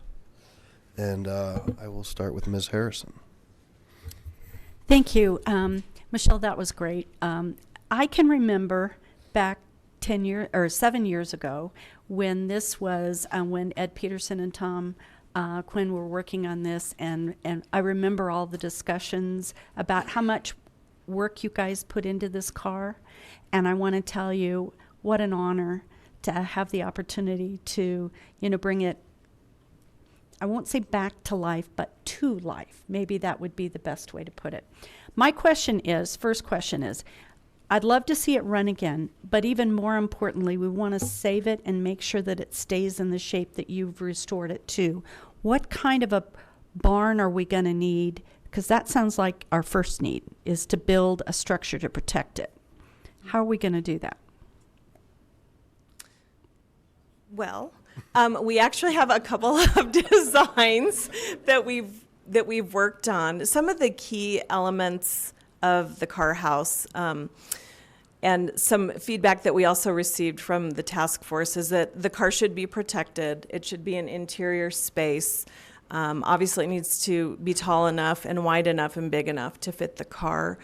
There's a maintenance pit that needs to be considered underneath the car so that we can properly maintain it.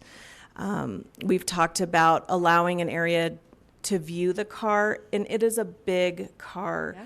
And so when school groups come, when senior groups come, when anybody from the public comes to see the car, there's some need to be able to stand back and really view the car and understand all of the work that went into the restoration. There are other code considerations, restrooms. There's a variety of things. I would build a huge building. No, I with the railroad, with a model railroad at the top, right? Okay, I got a spinning. Yeah, okay. Bringing us back to reality.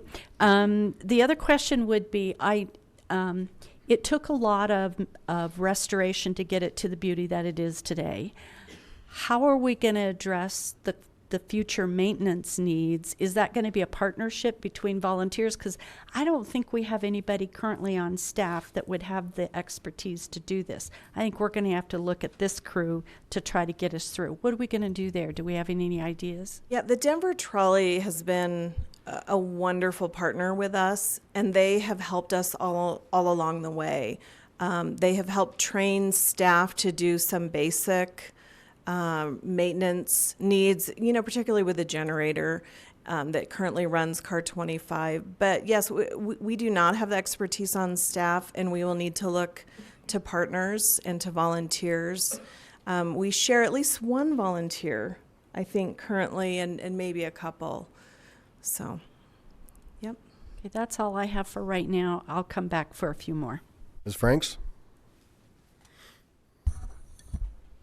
So I have just a couple questions. They were kind of related to trying to envision, if this were to be over at the Heritage Center, really that impact of, it is a place I've been hiking and walking around for more than 10 years or so, trying to see how that fits in. It's an open space kind of area. I know we're integrating the Heritage Center, but is there any kind of conceptual drawings that would show what type of an impact that building, the height, the width, what that would mean visually to the area? Do we have anything like that that would give us some context for putting it in the site that you said is recommended? We don't, but I do think that would be a next step and part of the preparation process if council decided to move forward with studying the Heritage Center as a location. That would be part of the information that we would need to gather. Okay. Well, the train is absolutely beautiful, and I'd love to see it. The car is absolutely beautiful. I'd love to see it outside more often, but I actually am leaning more towards it being in its historic context, kind of in a transportation area, and wanted to understand, I know that the one area kind of fell through various reasons. Is there any other properties that would be amenable, maybe they require some negotiation or some scraping of older buildings? I guess I'm trying to, when I think along the light rail, there's quite a bit of areas that are maybe in need of rehabilitation. I'm just trying to understand if there's some opportunity we're missing out to put it more in its context in an area that maybe is currently blighted that could really turn into a new area to draw people to other parts of our city. We have not identified anything specific yet, but there is a historic easement where the car once ran. And actually, Ross, I don't know if you want to come up with your map.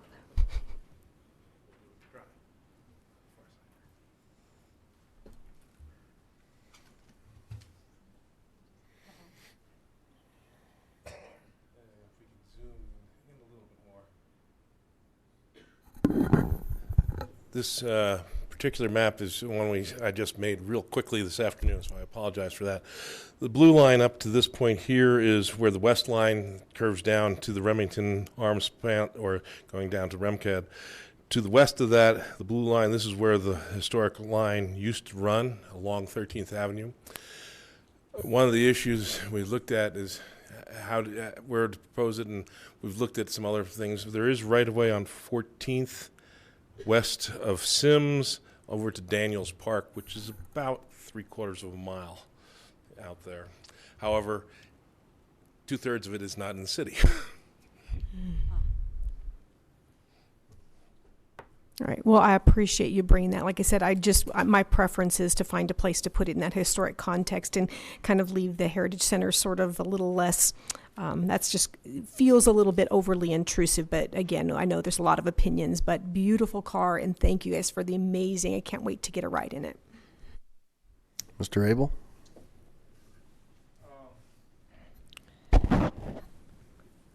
On page 2, and following on page 3, there are some cautions about not knowing the capabilities of the old girl.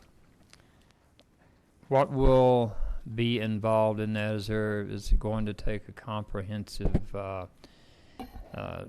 study and workup, or is it something that can be done with volunteers? Are we talking about a large amount of money to check it out, or where does that stand?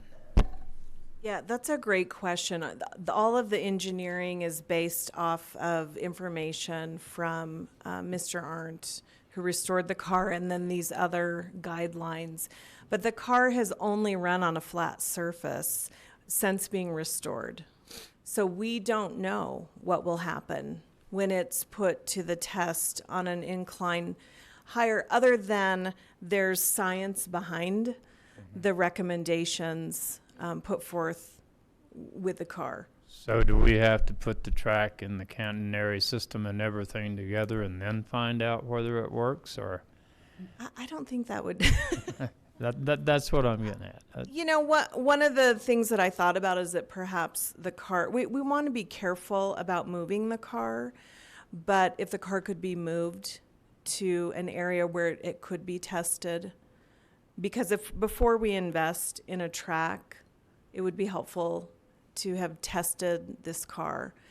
And I don't know, I don't know if, Russ, if you have any other better technical expertise related to that, but yeah. I noticed it's 15 grand to move it from the Federal Center to the Heritage Center. Mm-hmm. So could we do it in 2 stages? Move it to where it could be tested, and then on to the Federal Center, then on to wherever it winds up resting, and with about the same price? You don't know? Or Well, this is an estimate. Uh-huh. 15,000 to transport it to the site, so that would have been one way. Okay. Yeah. On page 3, it says a person assigned specifically to the car will likely be needed to facilitate the operation, training, and maintenance of car 25. Are we talking volunteer or an FTE? I think it would depend on the operation of the car, where it was located, how often it would be used and taken out, and what resources would be available to us at the time from an expertise point of view. Okay. But we haven't determined whether that needs to be a staff person or... Correct. That would be part of moving forward. I like the idea of historical context as well. However, the Estes Motel is brought out of the historical context to the Heritage Center for the simple reason we would have lost it if we hadn't moved it. So I have kind of mixed feelings, being representing Ward 1. I'd sure like to see it as an amenity in Ward 1, but if it is, there's also, we have a email from a fellow who said that the most important thing is first to decide where to store it and to get that storage taken care of. So this is quite the workup. Will we be doing something similar for the northern location perhaps, or are we going to, is that in the works? I think any site that has potential, we would want to do a feasibility study to understand if the car would be capable of running. Okay. There have been questions about, I've heard it would be easier to protect the car at the Heritage Center than on, like at Oak Street Station. Is that backed up with any kind of documentation, or is that speculation, or? Well, the Heritage Center is an active site, and so there's activity going on all the time. There's staff there all the time. Having said that, we do get vandalism at the Heritage Center. Depending on where the location was, if it was along the historic route, I think we would need to just see what kind of activity is happening on that site, if it's more isolated or if it's part of a more bustling area. I think that makes a difference. But if it's stored in a barn, the vandalism would likely occur to the exterior of the barn, more likely than somebody getting in and vandalizing I would think so. the trolley. Thank you. And Mr. Abel, I think at the conclusion, that's going to be the direction for council, is to figure out where staff should go, if it's to do more feasibility studies or more community outreach. Ms. Shakti? Thank you. So I think there's really two questions here. One is, do we bring the car out into the world? And the second is, where? And so the comments we heard today were, do we bring the car out into the world? And I think there's a resounding yes.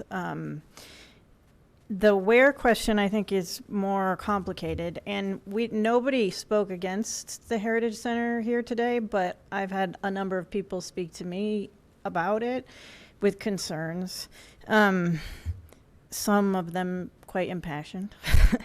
And so I have first of all, I think we only have one site here, and so to decide where we put the car, we need information about multiple options so we can compare them. And then, because, I mean, there's questions you don't even need to answer, like, well, what was the issue with Oak Street? And there's lots of questions there, so we need that whole picture. There are some things that obviously seem like drawbacks of the Heritage Center. The fact that it's a natural area and it will impact that. The fact that the standard for the Heritage Center is we only bring buildings there if they can't be kept in the place where they were historically. So I'm not saying it should never be at the Heritage Center. Like, if that's really the only option, then I think we should really think about it. But I don't know that that's the only option. I think we really need to look at other places. And then I have a question that's different. Could we just have it go down a street? No. There's somebody in the audience says no.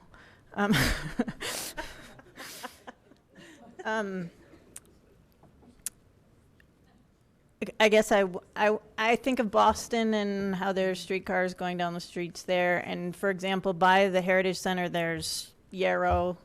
And so there might be not very highly trafficked streets in whatever area where we could more easily put it there than somewhere else if we want a long stretch. So I'm just throwing that out there in complete ignorance.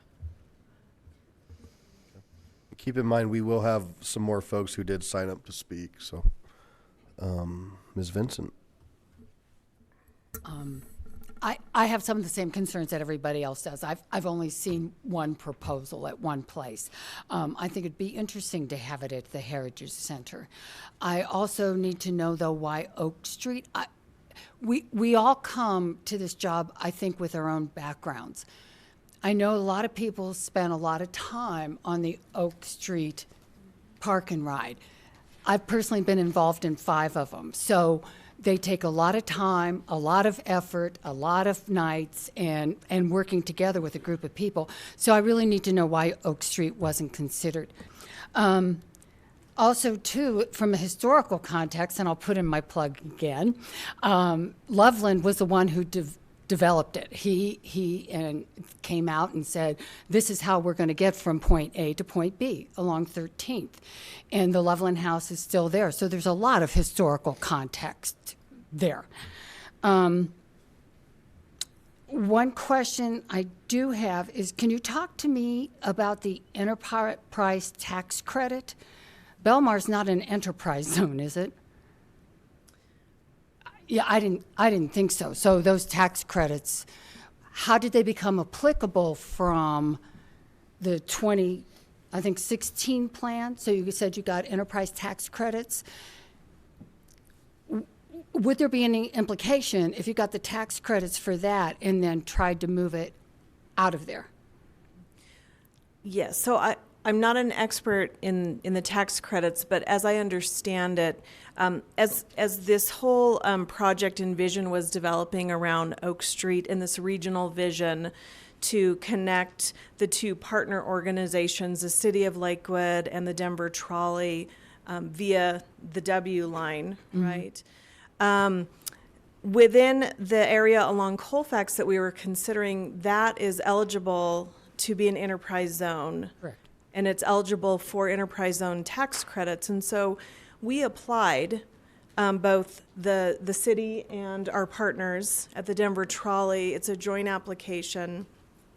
And the project is eligible for tax credits. And what that means is that if somebody were to contribute to the project, then they would be eligible for tax credits on their state tax. The project is still currently an enterprise zone project. Okay. At the Oak Street site. So to take it out of there and put it in the park would then no longer have applicable enterprise tax credits? Correct. Okay. So I want to make sure of that. And then the second thing is as we go forward, could we also get some information on what I understood is that if you take it out of there, put it in Belmar, that there could be some historical implications on that we would lose? Correct, related to the registers. Okay, and which I would think that's an important piece of this, the registry. So if we could get some more specific information around that too, that would be great. Sure. Okay, thank you. Do you know how much we raised in those early days for the museum? And You know, I can tell you right now, so when the city acquired ownership of the car, all of the funds transferred to the HCA Alliance. Okay. The Heritage Culture and the Arts Alliance, which is the our 501c3 fundraising arm. And currently we have just under 17,000, right around 17,000. So yeah. Okay. It's not millions. Were you, I don't know if I was fit. I'm just having a heck of a time tonight. But you stopped fundraising at a certain point. We did. Okay, that's just what I wanted to make sure. Mr. Roybal? Thank you, Mayor. Getting back to the feasibility study at the Heritage Center there, did Martin & Martin do a feasibility study on the ground to see if it was viable for us to put tracks and the elevations and all that stuff? Or were they waiting for direction? Yeah, there was no geotechnical studies involved. This was strictly, what they were really concentrating on is the capabilities of the car related to the land and if there was enough space for it to run. So that would be an additional factor that would need to be considered at any site. Okay. Well, I'd like to encourage you to put it at the Heritage Center. I think it's a great location, and a lot of people can probably see it on the Wadsworth corridor as they're driving by. So maybe we can have, like they suggested, a barn, not a farmer's barn, but a regular barn, and then have a plate on the other side where they can just kind of look from the outside in. You know, maybe a glass plate or something. But I think it would really be important if we had, the feasibility study there for the tracks, and to have it all the way around the area and have it usable, like for cider days or the German Fest or anything else that goes there. We can use that as an attraction to bring the people there. I think that'd be a great idea. So I'd like to encourage you to have it there. Thank you. All right, Ms. Johnson? Thank you. Well, finally, we're here to talk about our sweet trolley. This was brought to my attention about a year and a half ago. I am not a train or trolley buff, but the more that I've been around the folks that restored this and that are involved in this, their love for this trolley is contagious, and I'm glad that we're finally having discussion about it. A couple things. I, too, would like to see it go to the Heritage Center, and I'm grateful that we've got a feasibility study that, as I read it, it does seem like it's doable. There's some things to look at, but it is doable. Having it in its a nice barn or building, it's got to be in a place where it would detract from vandalism. I personally think that's a safer place. There are more people. If the barn were closer to Wadsworth, people could view it on Wadsworth, and I think just that in and of itself creates a safety factor. And of course, it has to be a very solid building for inclement weather. I believe it would have more access for use at the Heritage Center because of all the different attractions there, which was suggested, cider days, the German Fest. It would complement the amenities that are there. And, you can rent it and get married again and tie your wife to the tracks, have wine tasting. You can have a lot of fun with it. Have what they have at the Golden Railroad, I want to say the Panda Express. Have some fun with it. Of course, that would take oiling the track and making sure that it could happen in weather like that. But they're able to get over it, and we can too. There was suggested when somebody was speaking initially about at least getting it moved, and then we could do some fundraising for the track, and just to get it so that people can see it, visualize it, and get the enthusiasm going in order to get the money. Fort Collins has a lovely trolley that you cited. They have an awesome partnership with the school district up there. And it is my understanding that all the children in one particular grade come every year to ride it and to learn about their heritage and their history as it relates to the trolley and transportation. It is my understanding that the grade can be simulated with a drag intention. So while it's out there at the Federal Center, that can happen, and we can at least get over that particular hurdle as far as the grade goes. There's ways to get around some of these questions, is what I'm saying. Also, and I think Charlie was the one that looked into this, Burlington Northern does have some grant money for different things. I don't know that they've ever been gone after regarding a trolley type project, but there's the potential there for that. Also, I think that there's sources out there, and I believe Mr. Callahan maybe would have a handle on this for used track to help reduce the amount of cost for it. Or gifting from other railroad associations. What I have found in speaking with the people that love this trolley is that they have a very tight and interesting network between them, between different cities and probably different states. And if approached, they might be helpful to try and get this one up and running as well. The people that are familiar with this understand the treasure that we actually have. And I'm grateful to the people that restored it and that had the insight to put the money to actually purchase it. I think it's not a ward-specific attraction. Charlie was saying he'd like it in Ward 1. Everybody'd like it in their old ward. That's not the issue. The issue is to put it where it will get the most attention, draw the most ridership, to help create the money to help backfill what the initial cost is going to be. And I personally would like us to go forward with the Heritage Center. There were a couple of different designs in here or alignments, and the one that you showed is a very viable one. We walked that one, and honestly, it would not impact the open space to the extent that it would be a detraction from what is out there. I think it would be a great amenity. Having it go close to the library and the cultural center, to me, just seems like the appropriate setting for it. And I hope that you'll all take another look at it. Thank you. Ms. Gutwein? Thank you. Could you explain again? I didn't understand about that it would lose its historical recognition if it moves to the Heritage Center. Is that?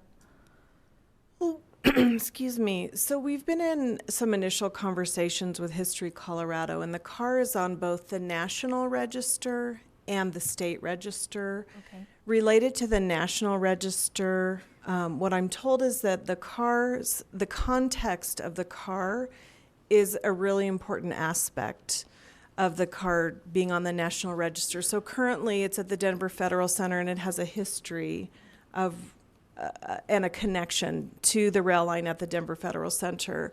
And it was placed on the National Register while it was at the Denver Federal Center. So anytime you have a historic structure, in this case a rolling stock, then we would work with History Colorado so that we can understand when we get to the point where we have options, viable options, what the impacts would be. Okay. Mm-hmm. Okay, great. So should I do comments now or? Well, I mean, people have kind of been Okay, so comments and questions. Whatever. So basically for me, I agree with some of the other things that other counselors have said. I didn't go to Cider Days this year, but I go to Belmar Park all the time with my kids. We go there to get away from get away from kind of the urban experience and get away from the cars and all of that and ride bikes and go for walks. And for me, that's really important to me, but it's also something I hear all the time in our community is wanting more open space places and places of quiet and natural beauty. And, that's just one of our biggest priorities that I hear in our community. So I love this trolley. I think it is beautiful. And when I was listening to everyone's comments, it sounds like the priority is to get it somewhere that it's running and that people can use it and that the public can use it. And I love that vision. And what I would like to see is us to look at other places so that we can experience both and we can have the trolley in a beautiful place that is maybe more fitting and in the historical context so we don't lose that, and then also get to preserve what we have at Belmar Park. So that's my 2 cents. Mr. Coop. Thank you, Mayor. My first question is, how many people out here actually got your hands dirty redoing the trolley? Oh, come on. Few people out there. Well, thank you for being here, and thank you for spending the time doing that, and to all the volunteers. Ms. Neerling, the registry issue, there are possibilities of getting money when it's on registries? For restoration. Okay, just for restoration? Yes. Not from History Colorado. Well, you said the National Registry. Does that bring with it any grant type? Does that mean anything? No. Okay. Not in terms of funding, operational funding. Okay. For restoring tracks, for restoring a barn, is that? Historic. The funds are available for properties that are on the historic register, a national register, a state register, a local register. Okay. Okay. Mayor, can I just go ahead and make some comments? Thank you. I think everybody up here, everybody out there, everybody here, everybody watching, we can all agree on one thing. We want to see it out. We want to see it used. We want to see, get it, have people exposed to it. I think that's one thing that we all agree on. The Mr. Dameron was the first one to say it, but many people have said it afterwards, is that trolleys attract people. People come out, they want to see it, they want to ride it, they just want to watch it pass by. It is definitely an attraction. Where is the one place where we're looking to attract people right now? Colfax area. That's where we're doing. That's where its historical context is, in that area. For whatever reason, Oak Street didn't work. It didn't work. Okay. Personally, I think we should, in doing our due diligence up here, is that we should know what some other options are, what some other places are. And just making some notes here, you know, Colfax is flat. 14th is flat. I know in the with the comprehensive plan and when 14th has been identified as a place the citizens were looking for more neighborhood associated businesses. There's going to be some changes on 14th. There's been talk a little bit about Colfax maybe changing at some point in time, where there's businesses. Somebody had mentioned that it's an arts district instead of a historical district. Well, it's turning into, it is an arts district. They're having events up there all the time in the arts district area. The retail shops, there's living, so people could actually maybe put this into use to get to the light rail station maybe at some point in time. Up in an area like that, there is much more opportunity for partnerships, for people that would benefit from that track being there, that trolley being run, that would be more likely to get on board to help fund some of this, which is not going to be a cheap matter no matter where it is. And up there we'd have, I think there's more potential for, there's longer trips that can be made more frequently than just, yes, Saturdays would be great, German Fest would be great, but that's 4 or 5 days a year, maybe with just those two events. There's events every weekend up in that area. I think it would be an economic driver, and I personally think in the historical context of it is that somewhere in the north side of town would be more appropriate, and I'd like to see a study on possibilities on that side. Thank you. Mr. Abel? So would I. There is a mention in the Colfax 2040 plan that it's 5 paragraphs that the trolley is part of other plans in the area. When I tried to find those other plans in the area, I could not. There was a mention in the 2004 Colfax plan about trolley buses, but I don't think it was quite the same as running this trolley there. The plan I have heard for the north part is to make it a developer's toy, to let it run a block up to somebody's new development and let them sponsor it and have it running up there and promoting their particular enterprise. I don't like that idea. I think if we put it on Oak Street, it needs to serve a higher purpose than that. There was some consideration, and maybe one of our experts could expand on that one of the reasons it could make the grades along the 14th Avenue line was because it did 65 miles an hour at one time, and it would have enough inertia to go down the ramp, or go down the depression and come out the other side on a higher grade. So we would, but that is, I believe the only 7% grade was over near Sheridan. But, so we would have, the point I'm trying to make is if we do it on Oak Street, it needs to be a community asset, not the asset of someone developing a piece of Colfax. And make it a real statement, run it down to Daniels Park so folks could get on it and ride to the park and have a picnic and back. But that would take another feasibility study. So since 2004, we've been talking about putting it on Colfax, and there has been no movement, no real vision for it to go there. These folks spend a lot of time and a lot of effort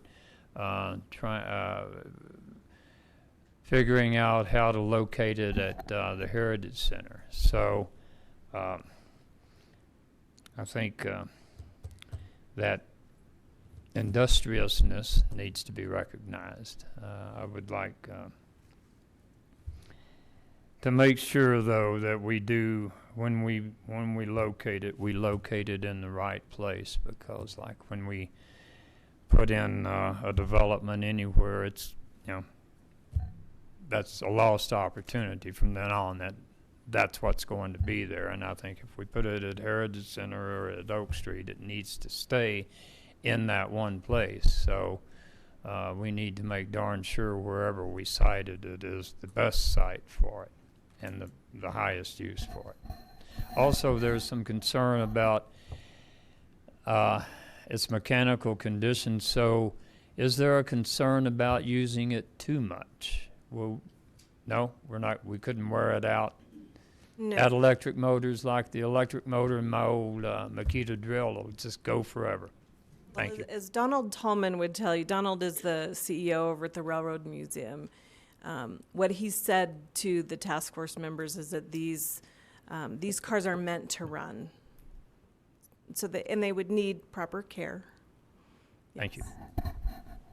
And I just want to clarify, I don't think there was ever an intent to hand it over to a developer. The intent was much like what we're trying to do with the Loveland House, is find a partner to help us increase assets and historical contextual type things into our inventory. Ms. Johnson? I'd just like to respond to a couple of interesting suggestions. One being Colfax.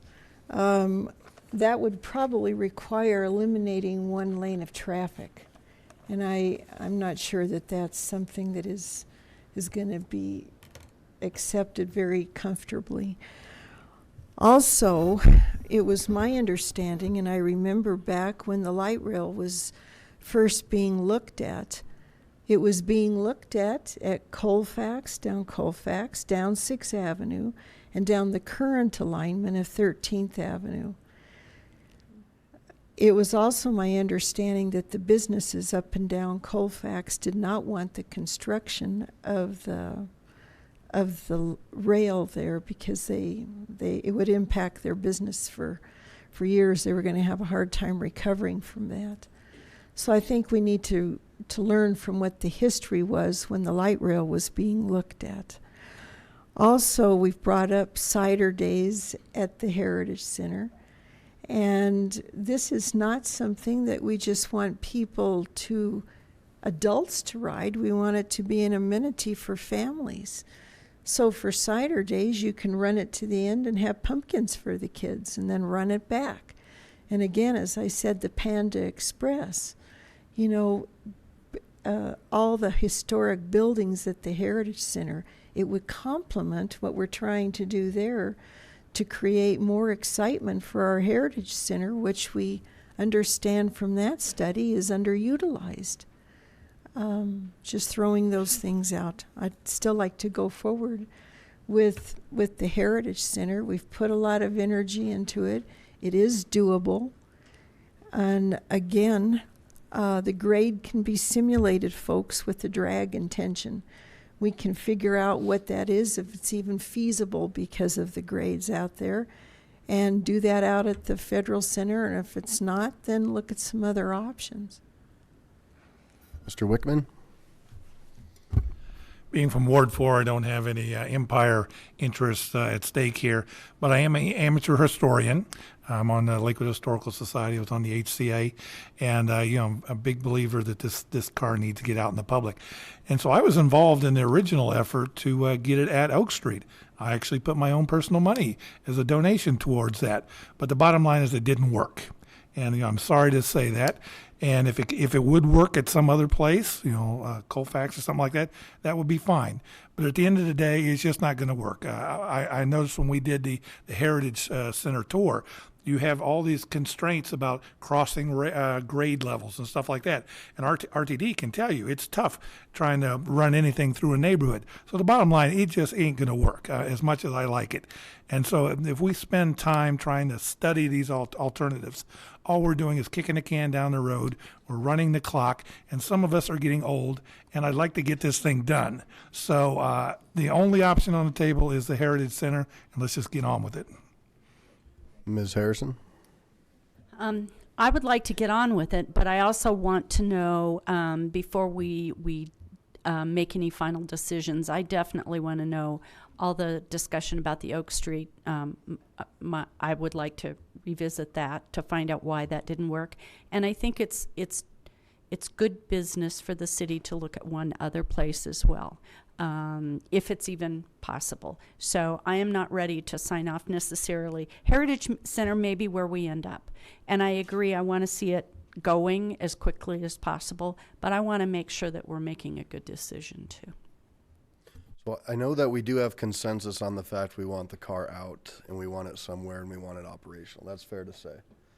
Now, the idea of do we move it and go forward at the Heritage Center, or do we look at another option? That's where we're kind of at right now. So I kind of have mixed reviews from folks. I don't have a clear consensus. But I mean, for me personally, I think we haven't looked. I mean, if it's contextual to West Colfax and historical, and we haven't completely looked or exhausted that. I mean, I know everybody's in a hurry, but I have colleagues up here who want to slow things down too. So I think there's a balance with this, and something that's this important. Let's take a look at the other side, and we still want to hear from other people who have been part of this as well. So that's kind of where I'm coming from. Support it, get it out there. If it ends up that the Heritage Center is that place, I mean, there is, as I've learned, things about historical context. And when you have a Heritage Center that's based on the 60s and 70s, and you're looking at that kind of throws it out of place. It's weird for some people, but for people that are historians, that is important. And if we want to continue to curate a museum in a professional fashion, we need to make sure that we're doing the right things. And I'm okay with that. And I think we will find a home for it sooner than later. But that's where I'm at. So the consensus, who'd like to see it just end right here and not go any further? Go forward with it at the Heritage Center. I do, yeah. I do. Okay, so we're gonna go forward with a feasibility study then, I guess, to look at other options along its historical section and come back to us for that. Okay, Mayor. One second, Ms. Vincent. When we look at it, though, we're not just going to limit it to Colfax, right, around there, because there could be something on 14th or 13th or Colfax. Want to speak? Probably the historic easement. Okay, all right, thank you. Something in its historic context that keeps it.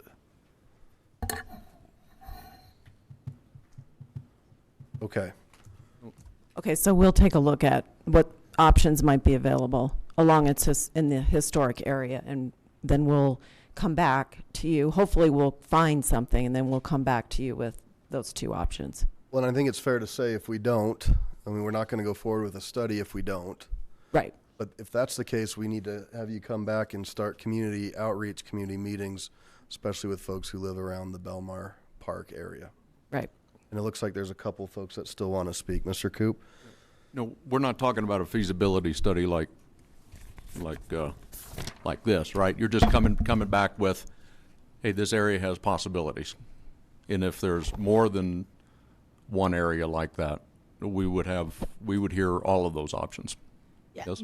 Yeah, that's something, maybe that's a best next step, is to look at what opportunities there might be that are within that historic context and let you decide what you, before we make an investment of a feasibility study, what would you like us to go forward with? So, and we need to do that sooner rather than later. So, yeah. Okay, thank you. Thank you. Okay. Mr. Abel. Thank you. I wanted to know about how in depth we're going to go with this new study. How much more money you'll need for it. But there is only one route that is the historic context, and it is not on Colfax. I believe it's would wind between 13th and 14th Avenue, but that right yeah. Thank you. Okay. Thank you. Yeah, thank you very much. Nice presentations tonight. So I'm going to go to the second part of public comment. Mr. Schaff, you're the first one signed up. Thanks for waiting. You look excited. Did we decide to stop talking about this, or are we still talking? We're still talking. Sure. Good evening, councilors and Mr. Mayor. I'm Dave Schaff. I live in Ward 3.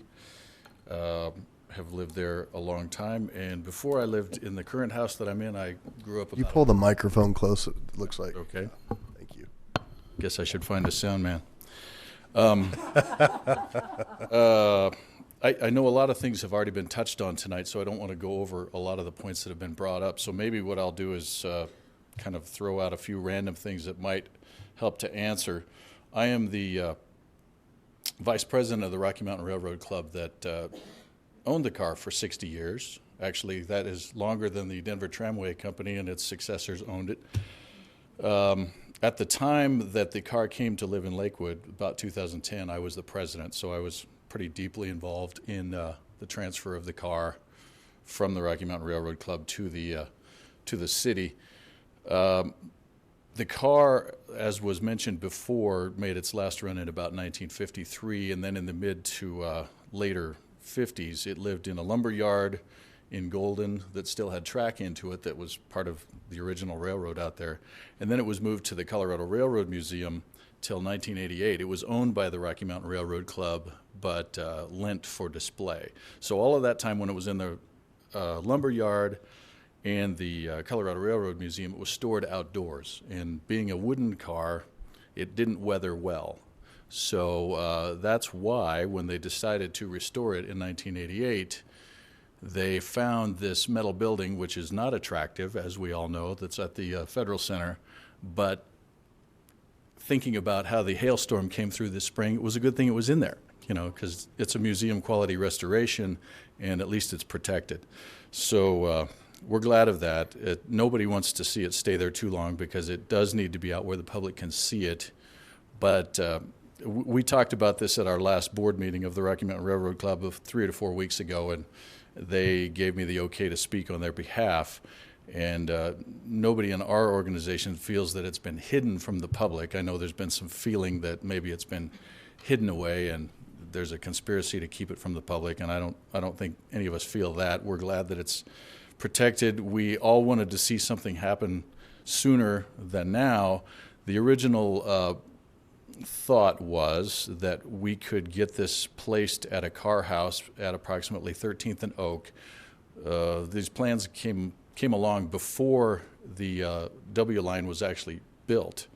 So there's been questions about why. I'll just throw out some various things that may answer some of the questions that have come up.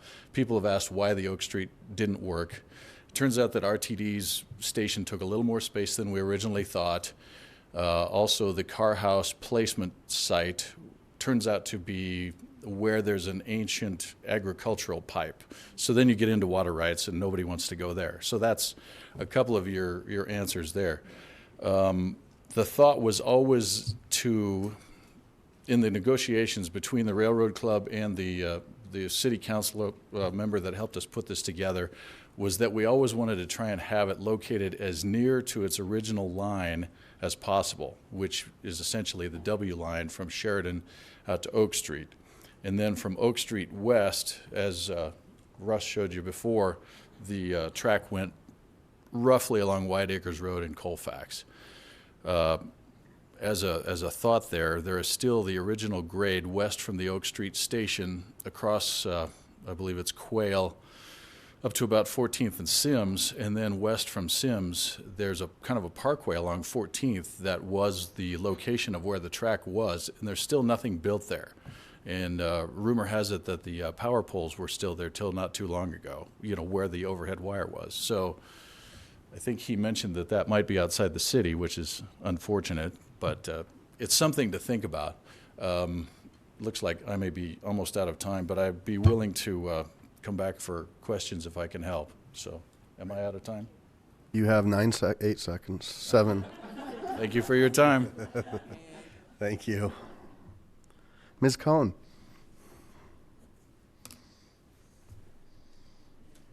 Good evening. Welcome. And thank you for the opportunity to speak. You betcha. I love the trolley as much as everybody else here does. I love Belmar Park probably more. I live in Ward 3. I live just south of this area. I walk the park probably 3 times a week. My husband walks it almost every day. What I have seen happen as a result of having so many more people using the park is that as I walk across the gully in the southern end of the park, I no longer hear the meadowlarks. As I walk a little farther over to the lake, I don't see very many avocets anymore. I really have very strong feelings about the fact that we must not ruin this park. We voted ourselves a tax so that we could buy the property long ago. And it was to be a passive park, and we were to have, of course, the southern area for the Heritage Center, which was wonderful. But if we are going to bring the trolley into this area, that just simply adds to the congestion of the park. We have had a lot of development around the park. There are more people using it. There are all kinds of little shortcut trails that have developed across the park. I'm sure that maintenance is having a very hard time keeping up with trying to keep the park in its supposedly passive state. I feel that our park is overused already. And I know that part of that is that we just have a greater population in this area. And the other thing, too, is I feel very strongly, too, about keeping the interurban car in its proper context, its historical context. It's not going to enhance the historical value of the park to change it, to bring it into this area. We have enough activities in Belmar Park, many more than we started with, and it is used more and more and more. I feel like if we bring the interurban car into the park, we're actually creating something of a fairground, and I would hate to see that. I assure you the people in my neighborhood have no idea that this feasibility study has been done. I didn't even know about it.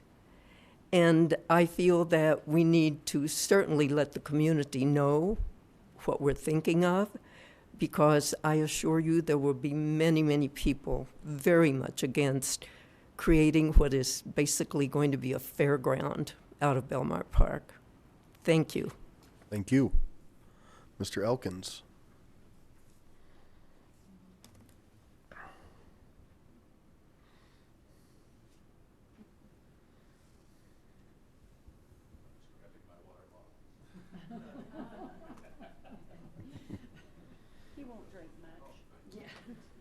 Good evening. Thank you for your time, Mr. Mayor and Councilman. A lot of the subjects I was going to touch on just quickly have been touched on. I want to thank you, though, for your tremendous interest in Car 25. I'm a newbie. I'm more so in Dave's ward, Ward 4, Barbers. I was introduced to Car 25. I wish I could have said 40 years ago, but I'm only here 17 years. But I was introduced about 6 years ago. And for the last 6 years, I'm also a past board member of the Denver Trolley, as well as a resident here, and an operator on the trolley. So when it comes to operations, we do a tremendous job in training folks to operate. You know, safety is the number one thing. And yes, it can be done by volunteers. Totally, I'm not sure the impact is how often do you want it run, okay? So I'm looking at this in several different ways. I've been also involved in bringing school groups to the Heritage Center.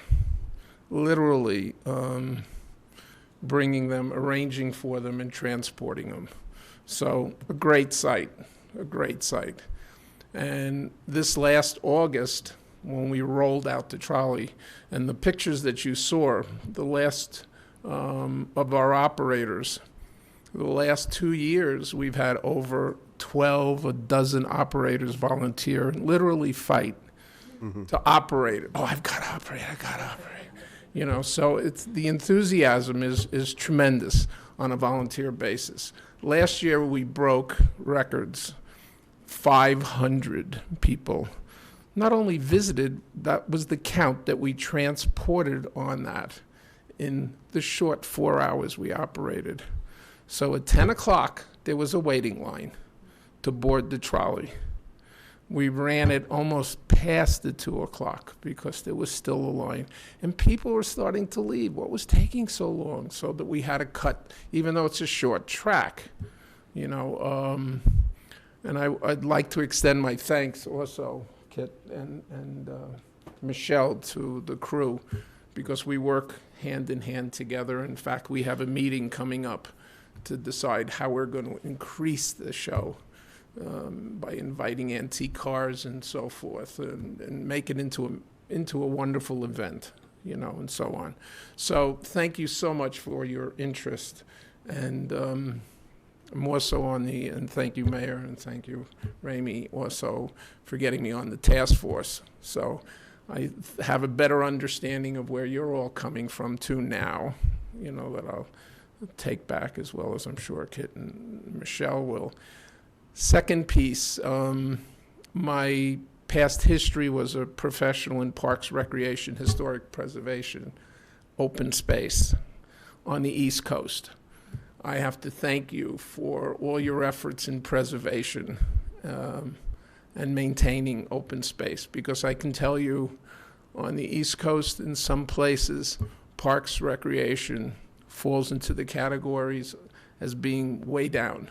And when cutbacks come, there goes your open space and your maintenance. So thank you. Appreciate it.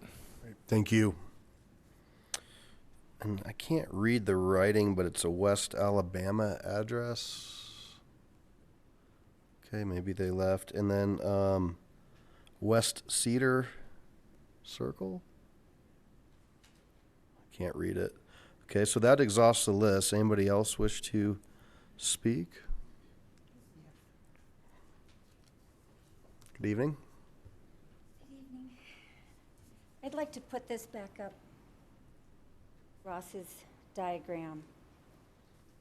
So if you remember, some months ago, I came before you along with one of my neighbors proposing a bike path, and it's directly through this area, coincidentally.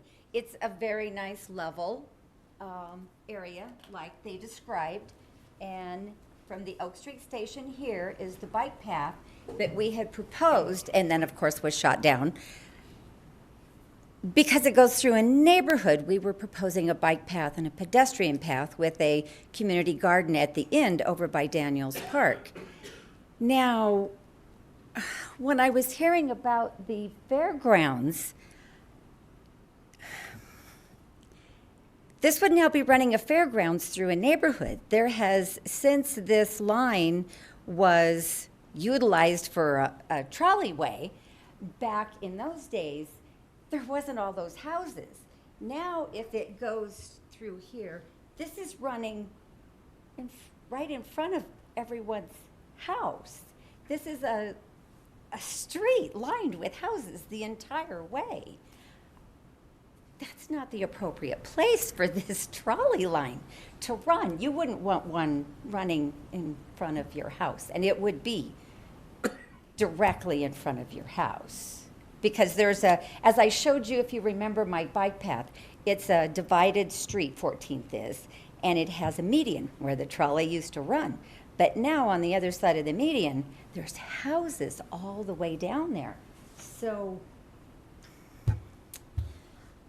whatever task force is going to be looking at this, I would like to have some input, and my neighbors would too, because that's not an appropriate place for a trolley line. I love the trolley. I think I'm with all of you. It deserves to be out and running, but not in front of somebody's house down the neighborhood. Now, this way, those people have given up a lot to the light rail and to the D10 bike path. That doesn't seem feasible either. I mean, that's something that the feasibility study is going to have to look at, but I think you need to realize that the historic path, although it's wonderful, and there's still some markers there along White Acres where it used to run. There's some big there's some big brick arches and things. And it would be lovely, but it's a neighborhood now. So, and if you go east along the historical route, it's a neighborhood also. So it's a great idea, and it would be wonderful for Ward 1 if it wasn't in front of somebody's house. So thank you. It's not going to work. Thank you. Yeah, thank you. Mara?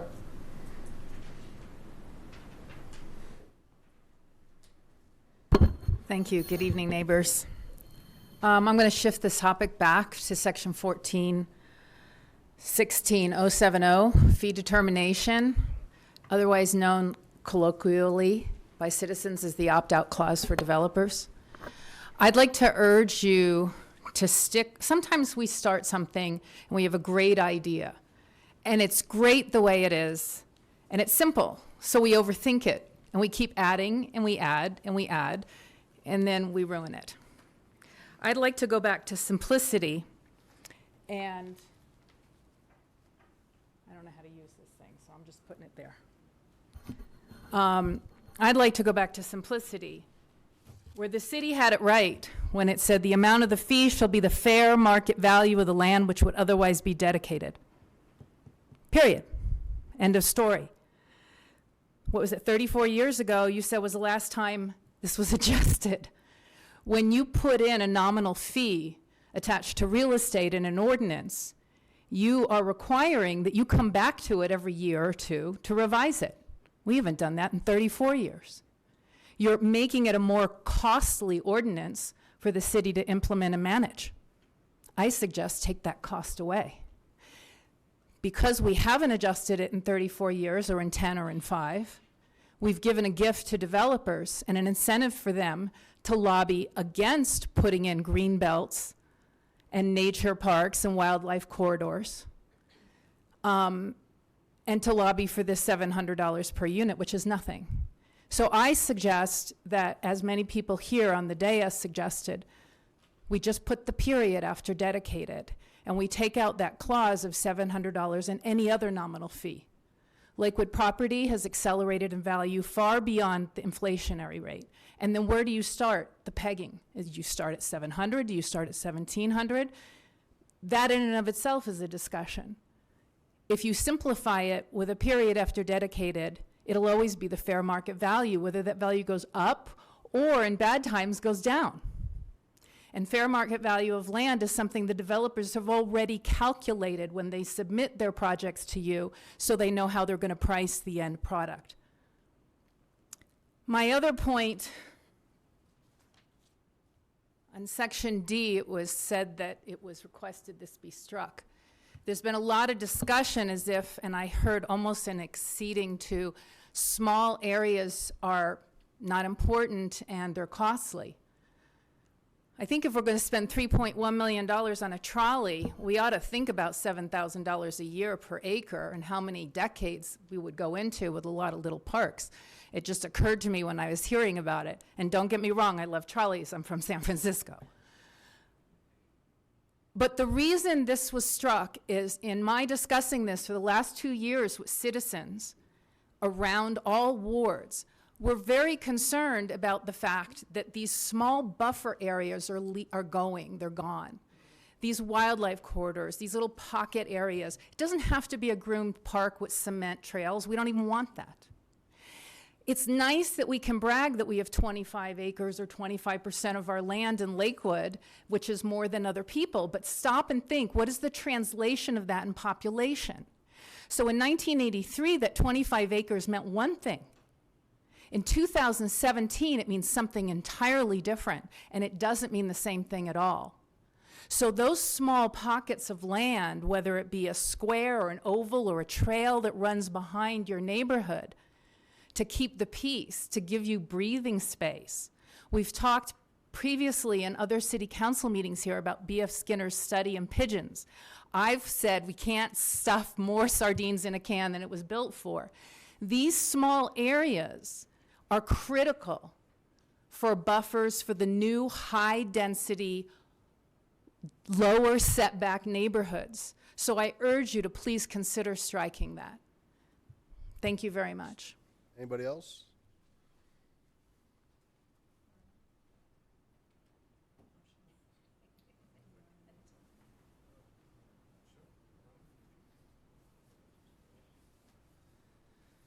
Good evening.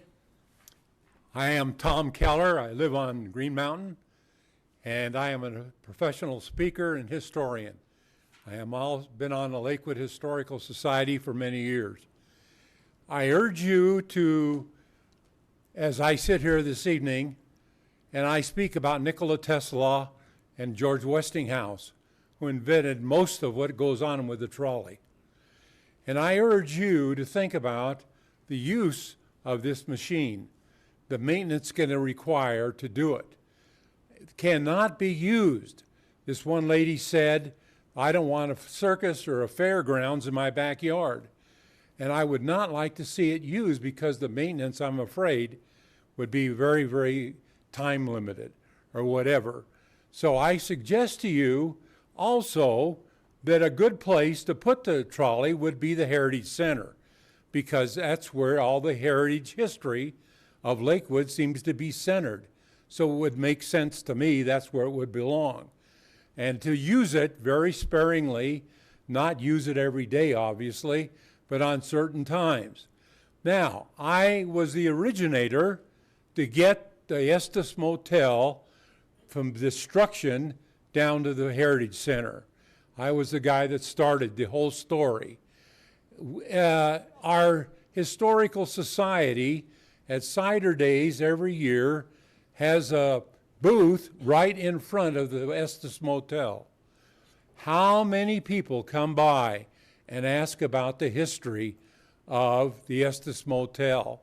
And what we save there is an absolute jewel to what our city is famous for. And the trolley is just another item.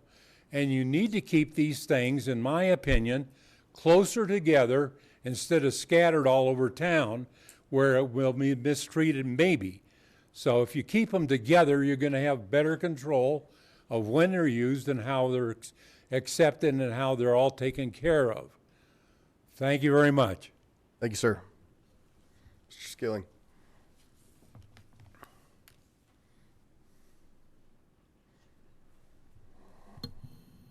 Good evening, everyone. David Skilling. In full disclosure, I am running for City Council Ward 4. I'm going to switch topics back to parklands because that is near and dear to my heart. As much as I, too, like trolleys, I feel that tonight I need to talk about the parklands. I agree with what Amara was saying, that the Parklands, there shouldn't be any fee ever paid, especially for any land that's 15 acres or more. The reason that we have the fee is for those smaller infill areas where it doesn't make a lot of sense to have some of these bigger parklands. And sometimes you need that flexibility. But when we're talking about 15 acres or more, there is no fee, whether it's $1,700 for inflation, whether it's a one-time fair market value purchase. That's still not enough. So let's say we do fair market value, and let's talk hypothetically if it was Rooney Valley. And then let's talk hypothetically that a developer pays us this lump sum of money, and then the land is gone. So now we've spent the money on, who knows, maybe it was a good use in 2018 or 2019. Maybe some parks got the maintenance they needed, but then that money's gone, and that land is gone, and that land is gone forever.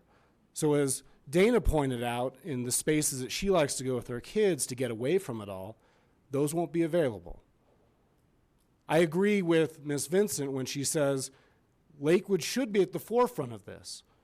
So it shouldn't just be residential properties, whether it's commercial properties that might be built in certain places in the city, hypothetically in Rooney Valley.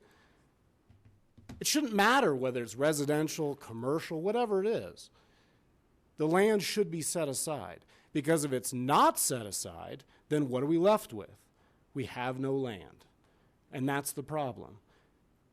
The ideas that Amara and some others have put forward tonight make a lot of sense. We shouldn't be squabbling over whether it's fair market value or whether it's attached to inflation. If we were going to go down that path, which I think we do need to do in certain circumstances, anything under 15 acres, well, let's make it easy. Let's do fair market value, which is actually something that we can appraise, or we can have it attached to some number. Whatever you guys want to figure out, whatever the experts say is fair market value now, what if it's 1,700, 2,700, 7 million, whatever the number is. And let's just take the higher of the two. You can put in your change to the ordinance. It's either fair market value or it's X number, whichever is higher. Do it that way. That solves the problem. And as far as appraisals and the cost of doing that, guess who needs to pay for the appraisals? The people that want to develop the land.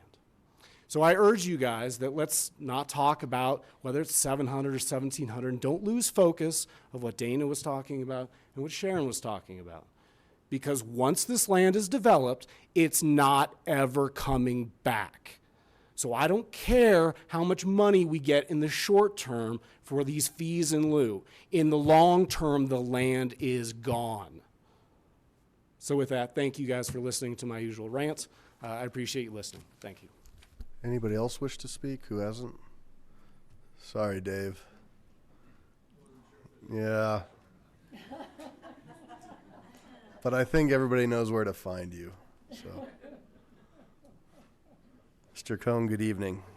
Good evening, Mr. Mayor, members of council. I'm Johan Cohn. I live at 1208 South Brentwood Street, and I don't want to expand too much on my wife's comments, who I think expressed herself very well, and my views as well also. But I did want to point out or at least build on both the visual aspects of what might happen to the park under this plan that was presented to you this evening. And I know that I have to spend some more time with it. This is kind of new to me also, and I will look at it further. But my immediate impression is the noise component was never considered. The generator that the trolley car pushes is noisy. And initially, if this track were to be built and if it's feasible, it's going to make some noise. Now, if we build catenary, that is the infrastructure and the cables that transmit electricity, we're looking at a big expense. I don't know that there's any estimate made of it. But the catenary also is going to affect the visual piece around the park. And I can see, looking toward the City Hall, which has a nice vista right now, there's going to be wires in front of that vista. So just to bring that to your attention. The second thing is, though, I do want to expand on Mrs. Cohn's expression of the stress factor of large events on the park. Now, I know that Imagine Lakewood, I think, we can see the present people who believe that maybe there's a 5% overcrowding of the park, that there's some overcrowding in the Heritage Center. But my concern is that when these very large crowds and overflow parking begins to impact the park, you know, those are days that, unless those occasional times when I attend the events, I usually avoid the park. The park is where I go to walk, to be quiet, to be contemplative, to say pleasant things to people who are there if they want to talk, as Mrs. Goodwine pointed out to you. So, but from a broader planning aspect, I'm also thinking maybe the city ought to be looking around for venues that can take larger activity. If this is really of civic need, maybe we need to go beyond Belmar Park and look around, not at other parks necessarily, because people like other parks for the same reason I like Belmar, but an area where activity could be located and not be offensive to the neighborhood or stir people's thoughts. So I'll leave that with you, and that's for a further conversation. Thank you. Thank you, sir. All right, anybody else? We'll close public comment. Thank you all very much. It's a good night. We'll move into reports. I'll start down with Shakti. No report. Ms. Johnson. No report. Mr. Abel. No report. Ms. Vincent. Oh, I'm just going to say there's a couple of good things that are happening. Reed Imaging had their grand opening last Friday. It was wonderful, and we welcome them to the neighborhood.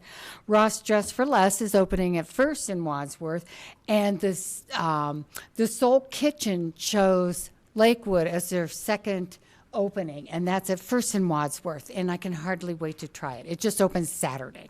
So, welcome. Mr. Roybal. No report. Coop. Mr. Wickman. A couple things. I think we've got the limb cleanup this weekend as well. I don't remember the hours, but Saturday at the greenhouse. Yes, and it's posted on the website. Okay. And then don't we have the drug take back? Is that also this weekend? 28. Or it's 28th? 28. All right. Anyway, check out your website. Thanks. Ms. Gutwein. Ballots are arriving this week. Everyone, please vote. Ms. Franks. Um, Ms. Franks? Okay. sorry. Ms. Harrison. Thank you. I'm just barely awake, so I have to do this while my eyes are still fluttering. It is open enrollment for health insurance for under age 65 as well as over age 65. It's very short this year, so those of you that are interested, be sure to contact your broker and get your work done quickly. Thank you. All right. Ms. Millard, Mr. Cox, Ms. Hodson. Okay, well, thank you all very much. Thank you to our police agents. I hope you enjoyed your evening. And we are adjourned at 10:22.